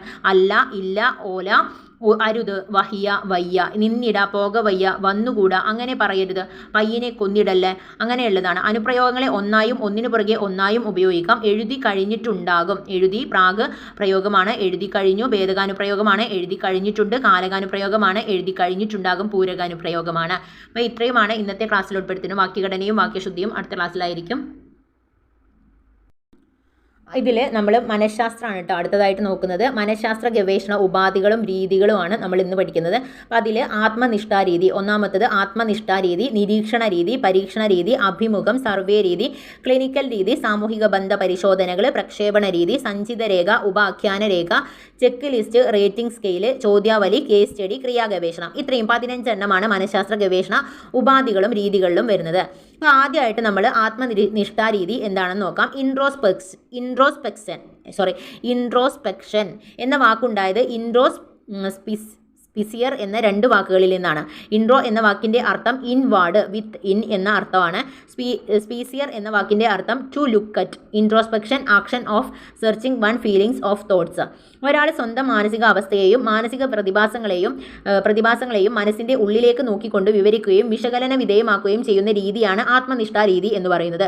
ചിന്തകൾ, വികാരങ്ങൾ, ഉത്കണ്ഠകൾ, ആഗ്രഹങ്ങൾ, പ്രതീക്ഷകൾ തുടങ്ങിയവയാണ് മാനസിക പ്രതിഭാസങ്ങൾ എന്നതുകൊണ്ട് ഇവിടെ ഉദ്ദേശിക്കുന്നത്. ആത്മനിഷ്ഠാ രീതിയുടെ പ്രമുഖ വക്താക്കളാണ് വില്യം വീഡും എഡ്വേർഡ് ടിച്നറും വില്യം വൂണ്ടുമാണ് ആത്മനിഷ്ഠാ രീതിയുടെ പ്രമുഖ വക്താക്കൾ. കുട്ടികളിലും അസാധാരണ മാനസിക അവസ്ഥകൾ ഉള്ളവരിലും ഈ രീതി പ്രയോഗിക്കാൻ കഴിയില്ല. അടുത്തതായിട്ട് നിരീക്ഷണ രീതിയാണ് നമ്മൾ പഠിക്കുന്നത്. നിരീക്ഷണ രീതി നോക്കാം. സ്വഭാവ പഠനത്തിന്റെ ആദ്യകാല രീതി ഏതാണെന്ന് ചോദിച്ചാൽ അത് നിരീക്ഷണ രീതിയാണ്. ഇതൊരു ക്വസ്റ്റ്യൻ ആണ് കേട്ടോ. സ്വഭാവ പഠനത്തിന്റെ ആദ്യകാല രീതി ഏതാണെന്ന് ചോദിച്ചാൽ അത് നിരീക്ഷണ രീതിയാണ്. നിരീക്ഷണ രീതിയിൽ ഒരു വ്യക്തിയുടെ വ്യവഹാരത്തെ തത്സമയം നേരിട്ട് നിരീക്ഷിക്കുന്നു. അപ്പം നിരീക്ഷണ രീതിയിൽ ഒരു വ്യക്തിയുടെ വ്യവഹാരത്തെ തത്സമയം നേരിട്ട് നിരീക്ഷിക്കുന്നു. വ്യവഹാരത്തിൽ ഏർപ്പെട്ടിരിക്കുന്ന വ്യക്തി ഗ്രൂപ്പ് അറിയാതെ നിരീക്ഷിക്കുന്ന രീതിയാണ് പരോക്ഷ നിരീക്ഷണം. നിരീക്ഷകൻ കൂടിയിട്ട് നിരീക്ഷണത്തിന് വിധേയമാകുന്നവർക്കൊപ്പം നിന്ന് നിരീക്ഷിക്കുന്ന രീതിയാണ് ഭാഗഭാഗിത്വ നിരീക്ഷണം.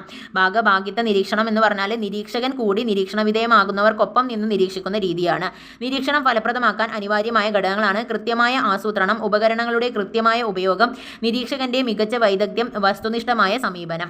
ഇനി പ്രീവിയസ് ക്വസ്റ്റ്യൻ ആണ്. പ്രീ പ്രൈമറി കുട്ടികളുടെ പ്രവർത്തനങ്ങൾ വിലയിരുത്തുന്നതിന് സ്വീകരിക്കാവുന്ന ഏറ്റവും അനുയോജ്യമായ രീതി ഏതാണെന്നാണ്. അത് നിരീക്ഷണമാണ്. ഇനി പരീക്ഷണ രീതിയാണ്. പരീക്ഷണ മനഃശാസ്ത്രത്തിന്റെ പിതാവായി അറിയപ്പെടുന്നത് ആരാണ്? അത് വില്യം വൂണ്ടാണ്. പരീക്ഷണ മനഃശാസ്ത്രത്തിന്റെ പിതാവെന്ന് അറിയപ്പെടുന്നത് വില്യം വൂണ്ടാണ്.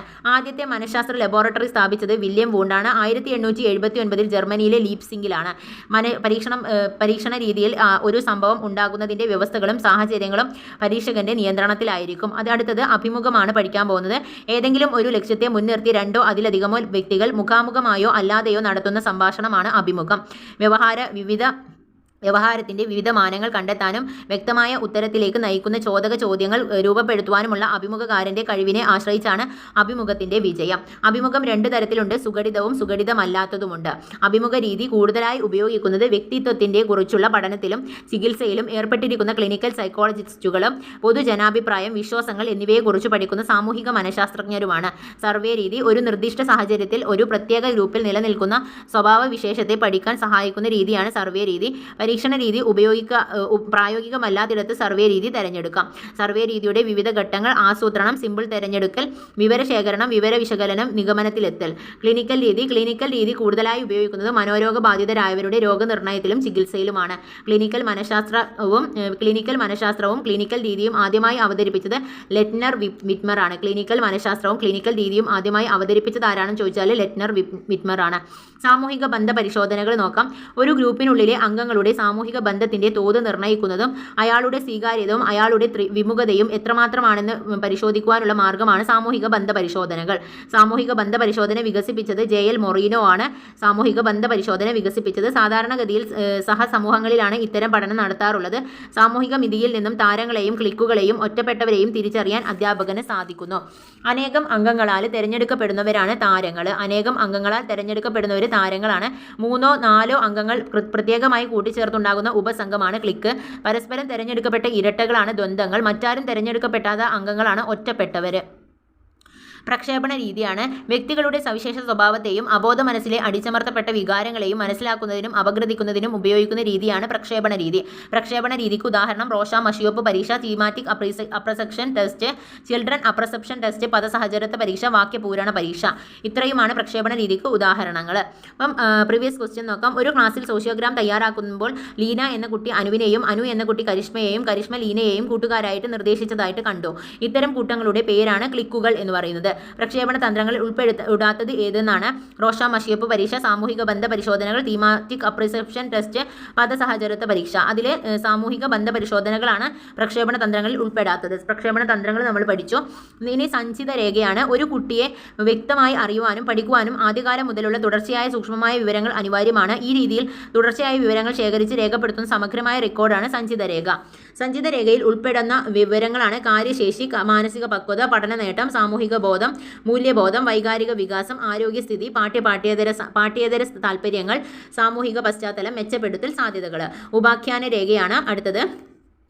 കുട്ടികളിൽ ഉണ്ടാകുന്ന അവിചാരിതമായ പ്രതികരണങ്ങളും സവിശേഷത സംഭവങ്ങളും രേഖപ്പെടുത്തുന്നതിനുള്ള റെക്കോർഡാണ് ഉപാഖ്യാന രേഖ, അനക്ഡോട്ടൽ റെക്കോർഡ്. അതിൽ ഉപാഖ്യാന രേഖകൾ ഉൾക്കൊള്ളുന്ന വിവരങ്ങൾ പേര്, സംഭവ വിവരണം, സംഭവ വ്യാഖ്യാനം തുടങ്ങിയ രേഖപ്പെടുത്തുവാനുള്ള കോളങ്ങളാണ്.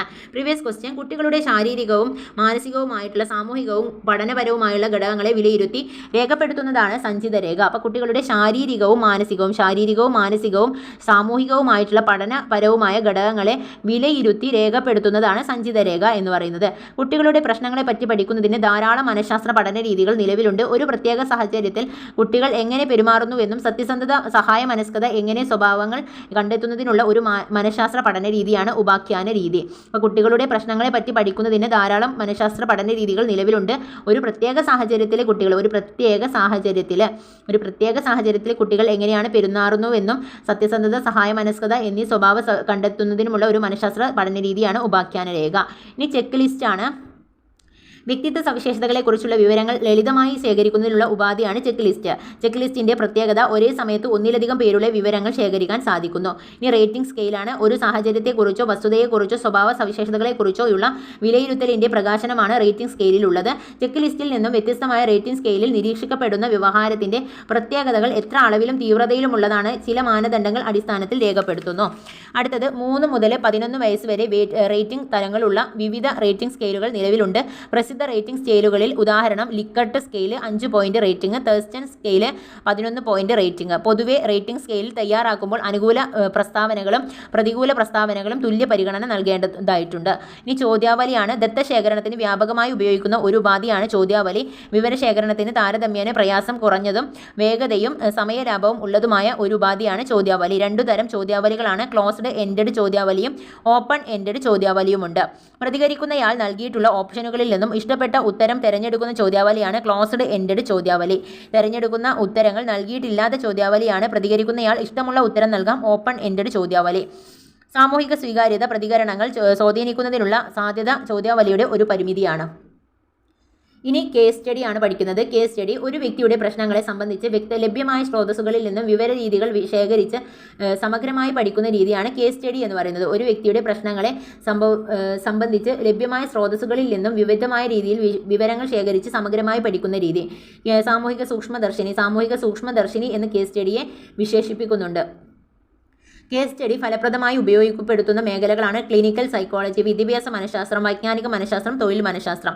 ഒട്ടേറെ പഠന രീതികളെ പ്രയോജനപ്പെടുത്തുന്ന കേസ് സ്റ്റഡിക്ക് ഹോളിസ്റ്റിക് സമീപനമാണ് ഉള്ളത്.